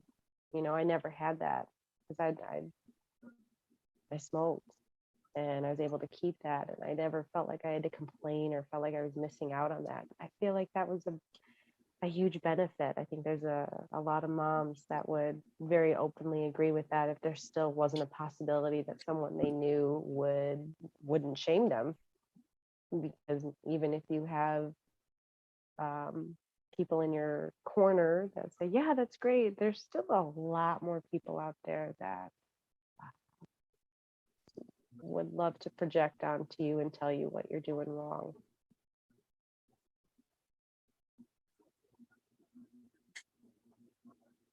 Very sad too. You know, well, I don't know where to start. Jump in right where we're at to go back a little bit. You can Um, go back, it's okay. well, I really believed, when it kind of relating back to her, that because she's dealt with anxiety, her whole life, and that was one of the reasons why she consumed cannabis. And throughout this whole pregnancy, anxiety has been back for sure. And I wish at some point, she would have been able to consume instead of because I, as again, as somebody that's huge against pharmaceuticals, I've always been against anxiety medicines and stuff like that, trying to find other ways to cope with it. And this has been tough for her. And at some point I wish that somebody besides myself would have been like, hey, once in a while, you need to calm Yeah, down, if anything, for the for, baby's sake. yeah, absolutely. I mean, for the baby's sake, for your sake. I mean, that's the hardest part sometimes. Uh, and when you're a pregnant mom, as much as people put you on a pedestal for being the pregnant mom, there's this catch 22 of but the baby, but the baby, but the baby. So there's the one side of don't smoke, the baby, and then there's the other side of, well, okay, smoke, it's still good for you, and if it's good for you, then it's good for the baby. Okay, so um, I I feel like I definitely downplayed my consumption a lot throughout my pregnancy, but if I'm being completely honest, it wasn't too different than what it is now. Um, it might have been a little less for a while, and then there was a point where while I was pregnant, my ovary actually twisted on itself inside, and that was incredibly painful. So I had to have surgery while I was pregnant, and man, they pushed opioids while I was in there, big time, big time, big time. And I remember refusing. I said no 8 times. 8 times I had to say no to oxy and what's the other one? Morphine. 8 times I had to say no. Uh, I remember at almost the last point, flat out telling them, "Look, I don't consume pharmaceuticals. It's just weed, just weed and edibles. That's it." And I remember the last person that asked me laughed, and she's just like, we have to ask. It's our part of it's just part of how we manage your pain. We just have to manage your pain. And just fix me, just fix me and send me home.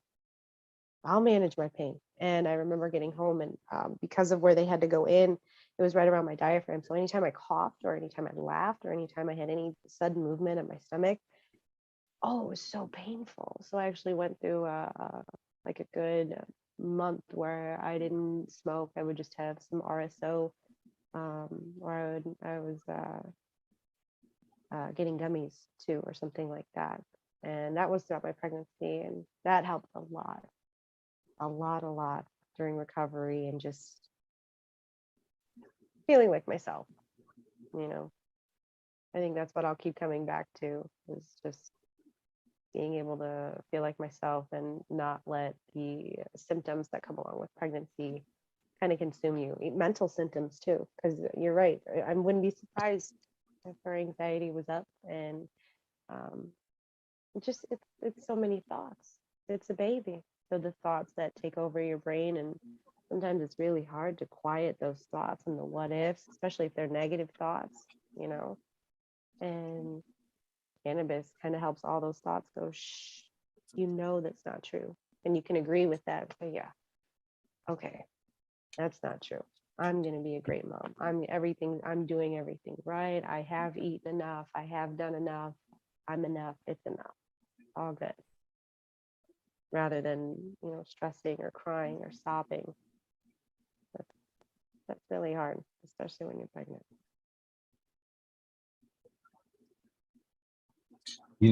All right.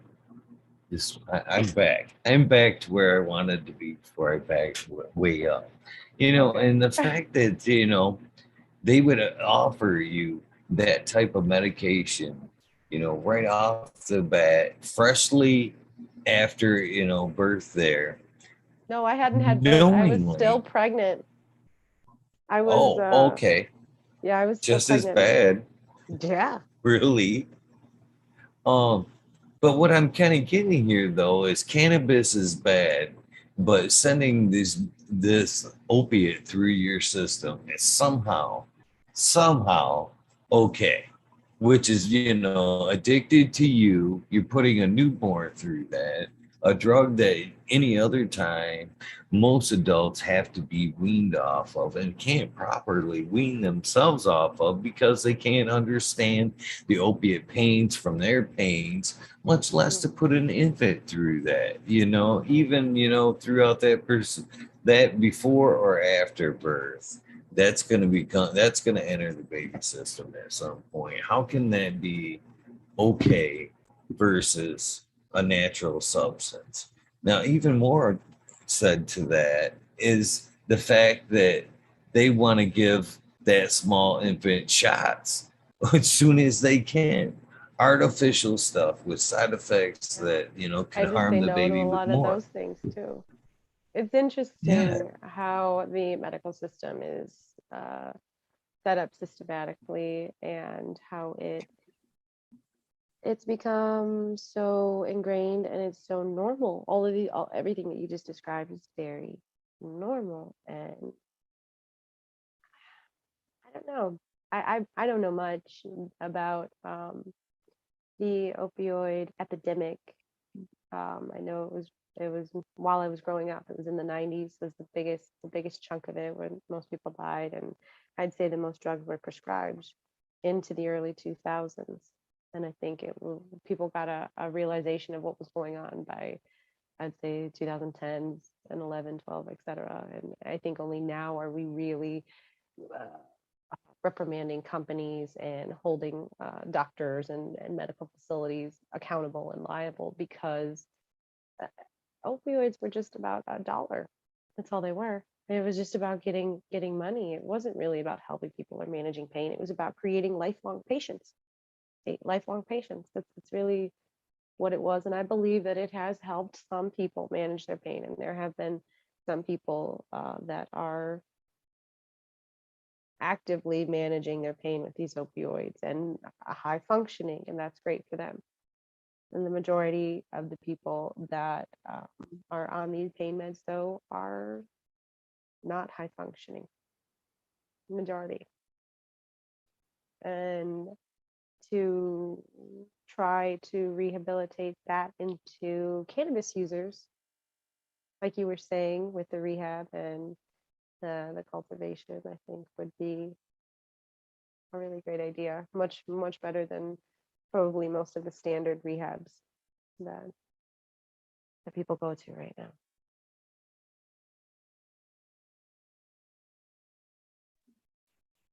Kind of going back to a little bit with you know, it being in a baby system kind of early on as well. You Mm. know, we The don't opioid or the necessarily cannabis? the cannabis, Okay. you know, we're again, we're kind of science doctors are trying to, you know, give them shots right off the bat to boost their immune system or whatever. We know cannabis boosts the immune system naturally and supports Yeah. other functions.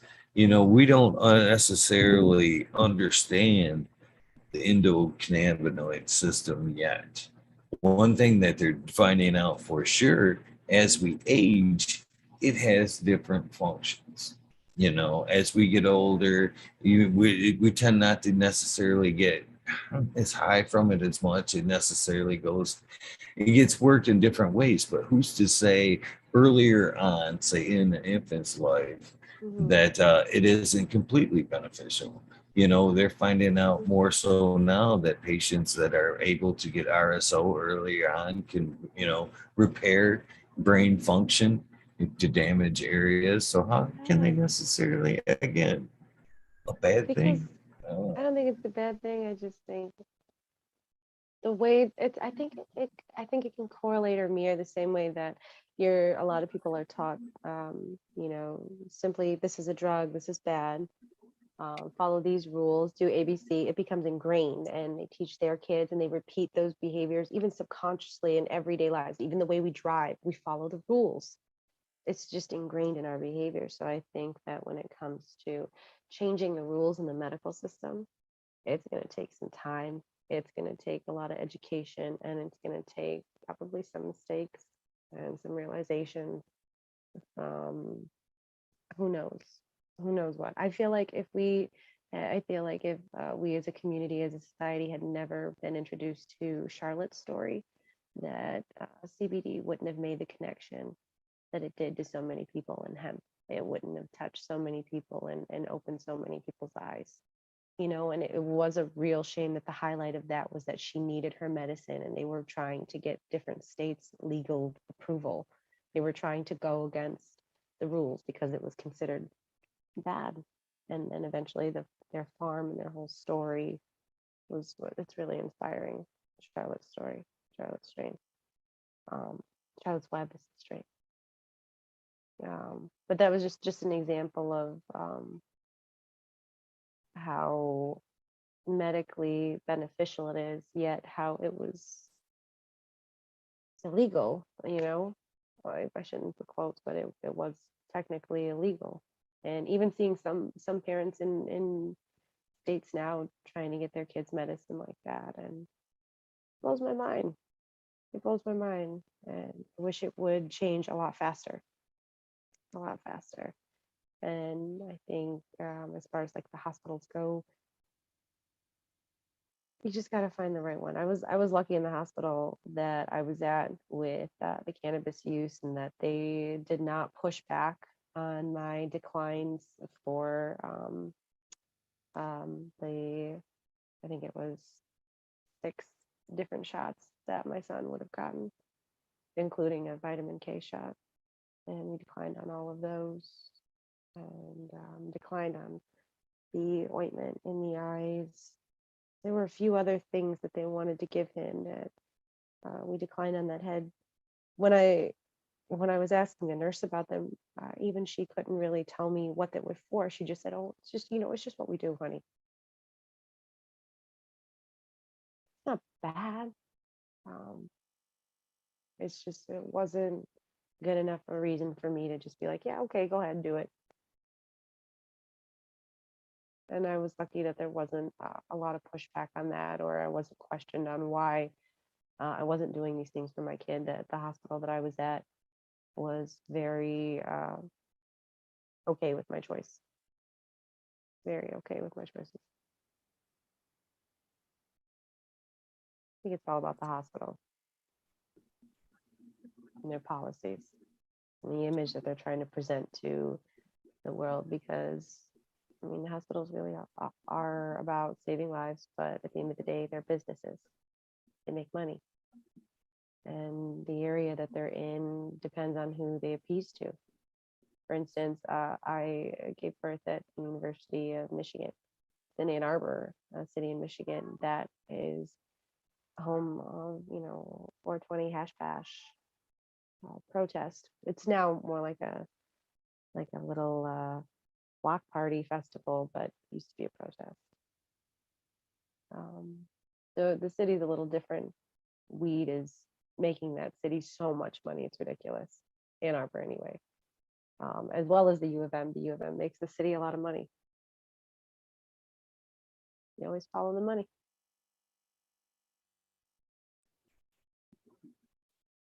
So yeah, that makes me a little, I don't know. Well, I can understand Ann Arbor, Michigan, University of Michigan, that area being a little more cannabis Yeah, friendly. it was a little But different. It was a little different. I don't know how it would be at other hospitals. I feel privileged in the experience that I had, for sure. Very privileged. she's she chose one in the Flint area. Supposed to be one of the better ones for uh, child pediatrics there. So hopefully, well, she, like I said, she did give up cannabis, and I'm going to encourage her. And thank you for your honesty, by the way, on the subject, because I'm going to tell her to go back and watch this for an honest, opinion on the subject, because I think, again, she's was scared to ask, too many negative opinions, too many people to look down their nose. And it's sad that cannabis is still like that, I'm a like I long kind way, of but said it in the still has beginning, so the much in it. pandemic opened up a lot of things for us. And that was one of the things, you know, uh, cannabis being,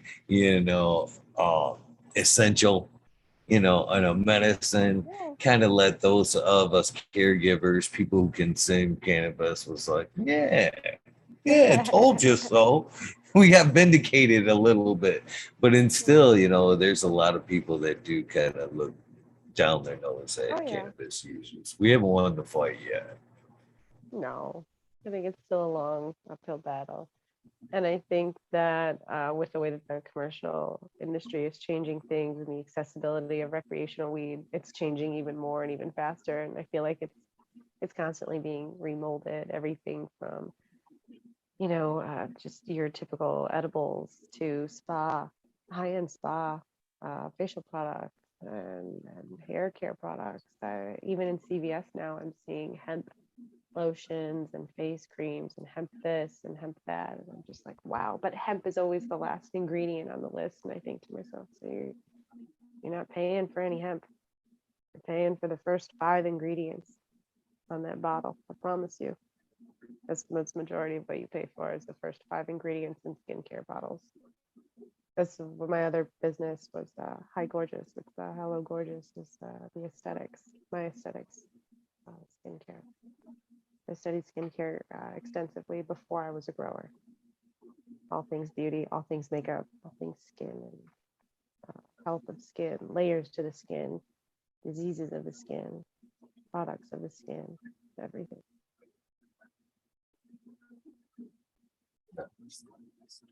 Pretty well diversified there and everything you do. Pretty damn cool. So was cannabis, did that come before or after cannabis? And I guess the No, next question before. would be, was it an easy slide into? Was cannabis something you were like, aha, again, this is yet another application that I didn't see coming with cannabis, with skincare kind of You know, applications? skincare I felt like was always kind of something that I was into. My mom, before she got into corporate America, she was a nail tech for years and just really took pride in her appearance and beauty. And I picked up on that from a young age and wanted to be like my mom and take pride in my looks and skin and makeup and was just something that I always really liked. And right after high school, I didn't go to college. I went to aesthetic school to learn how to shape eyebrows, to, the steaming facials and exfoliate the skin, and full body treatments, massage. I liked taking care of people and helping people feel really good. There's something really rewarding about having someone say, "Oh my gosh, I feel so good. I feel so good. It's perfect. Thank you." Having that appreciation for something you physically put care into, or being able to see where someone's needs are and being able to bring out the best features of them. That's what felt good.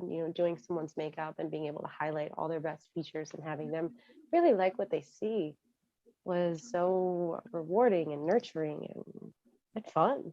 And cannabis came once once I actually started consuming and I started growing, and I realized, I don't know, I kind of went through this period of feeling that the beauty industry was really superficial, that it was just a money making industry, that I needed to kind of refigure out what I wanted to do. Because at the time I was working for a skincare company that was very chemical based, glycolics and acids, and it just was a little. It was not my skincare routine now. Now I make all my own skincare, and that feels really good. A lot of it, two of the things I infuse, basically an RSO that I make into them. One of them is like a facial serum, and it helps a lot with cuts and scrapes and burns. My son fell at hockey, and his whole hand was all like busted. I wish I had taken pictures. His whole hand was all bloody and like burned. And I put I use it on my face as a serum, but I put it on his cuts and I wrapped it with gauze and we left it overnight. And the next day, it was like 40% back healed with the light pink flesh back all over his old wounds. No scabbing, no pussing, no nothing. It looked really good. And I used that for about 5 more days. And within a week, all his gashes and cuts from the ice and the burns were like completely healed. Couldn't tell anything had happened there. So that feels really good. And I like making stuff like that now versus, spending $100 on a product because someone that I admired and influenced made the recommendation for me to purchase it. It's just really different now. And I'm trying to incorporate cannabis and aesthetics now, trying to figure out how to incorporate them in education wise, because smoking really dries out your skin. It just does. You got to stay hydrated. I don't know. I'm just thinking out loud. I think those songs have caught up to me. Almost 2. Wow. As I said, it does go quick. How are we doing? Are we past a past time? Is it getting late? How are we doing that time? It's definitely past the night when I'm usually awake, and I am hopefully going to get to the point where I'm going to start rambling. I think pretty tired and ready to hit the hay. Right on. Well, again, it was nice to getting to know you. I'm sure everybody that was watching had a great time getting to know you as well. Is there a place where they can find your skincare products, or get in touch with you if they have any questions? I'm not currently selling anything right now, but I would love to help anybody get started on making their own, or any recommendations. My social media is the best way to get at me. It's at Fit Growing Goddess, at fit_growing_goddess. It's the best way. And I really appreciate you having me on here. This was really fun. And you asked me, I didn't, I knew what to expect based on your chats. I guess I just didn't exactly know how fast it would go, how easy it would be to just chat and talk and have a good conversation and good vibes. So I really thank you for that, because this was a really fun experience. Thank you. Well, I really appreciate that. I can't tell you. Basically, before you go, there's a couple of things I'd like to go over with you. One, I would like to have you back some point and have another one-on-one with you. I feel like we were just getting partly through a great conversation. Okay. It's one of the downsides of having such a late show, I guess. Yeah. But I would be grateful for another shot at having you on and kind of trying to pick up where we left off. But Okay. before we go, there's a few aspects of the channel that I'd like to explain to you. First and foremost, there's a few different shows on the channel. Basically, the spotlight that we've done tonight, and then there's the Weed Nerd World, which Mhm. is a few times a week. Basically, how the Weed Nerd World work is Mondays is a Weed Nerd World, mandatory, no guests every Monday night. You can count on that. I'm trying to work on an earlier show, West Coast Takeover, where that pops off at 11:30 for some of the people that can't stay up till 2 to come join the Weed Nerd World. The other times you'd find a Weed Nerd World is before we got started. I told you that the time slot is open from 11:30 to 4:20. So basically, how I'll finish off the rest of the evening is basically I'll stretch for a minute, go get something to drink, and I'll wind out the rest of the evening with the Weed Nerd World. So now Okay. that you've done the spotlight episode, um, keep that Zoom link invitation. Besides the spotlight invitation, you're always welcome to the Weed Nerd World now. Thank Um, you. Basically, that's a come as you want to thing. It's only open to past guests. As of tonight, that combination can be anywhere from 638 people. We kind of never know who's coming and going in the Weed Nerd World, which makes it kind of fun. The conversation evolves from growing to mushroom cultivation, sometimes a little conspiracy theory to general health. It goes everywhere. But please know that you're always welcome. That Zoom link will always work anytime you want to come Thank hang out. you. It's always fun to have new faces come hang out and tell us what they're up to, what they're growing, where they're going to be, what they're doing, that kind of good stuff. So please keep it in mind for the future that, eh, I'm welcome. Okay. I'm bored. I can't sleep. I And I can't have a sleep. That would bowl. be the main reason. With 2 kids, I'm never bored. But yes, it would be can't sleep. With that being said, the final thing I would like to get from you, not that I haven't got enough from you this evening, uh, the silly thing I call a soundbite. Basically, it'll be the delay is still terrible tonight. Basically, what I'm looking for is like an old school radio identification kind of thing. My version of it would be, hey, this is Eagle, and I'm on fucking Talking Shit with Eagle, episode 638. You can say whatever you want before or after. At some point, this will be a commercial for your episode. I'm ready anytime you are.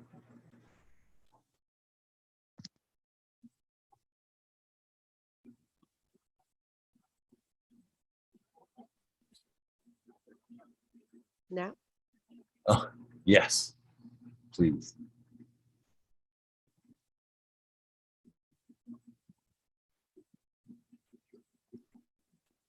You're supposed I to don't. say it. Oh God, I'm sorry. It's late. I'm Your not. version. Okay. No Sorry. Can I do it worries. over? Can we start over? Yes, we're fine. Please. Oh, so fun. So you're saying I just need to say something like, "Hey, it's Ashley, and I'm here talking shit with the Eagle," like something like that. Episode 638. Yes, ma'am. Episode 638. Okay. Anytime you're ready. Oh. Hey, this is Ashley, and I'm excited to be talking some shit with the Eagle tonight, episode 638. Thank you so much. That was perfect. And again, thank you for your time. It's the most valuable thing we have. And you gave me a nice Aw, chunk of yours as well as a nice insight into your life and some valuable information I can pass on to somebody I love too. that's So I'm grateful for all the above. Any last shout outs that you'd like to give before we go? just a shout out to everyone and anyone who's watching that has helped me or given me any guidance or insight or support or just any kind words. Thank you. Thanks. Well, with that being said, thank you guys for tuning in for another great episode, another fun conversation. Uh, Hopefully, I'll see you guys here in a few minutes in the Weed Nerd world. If not, thank you for your time. Don't forget to do something nice for somebody. Random acts of kindness do save lives. We are.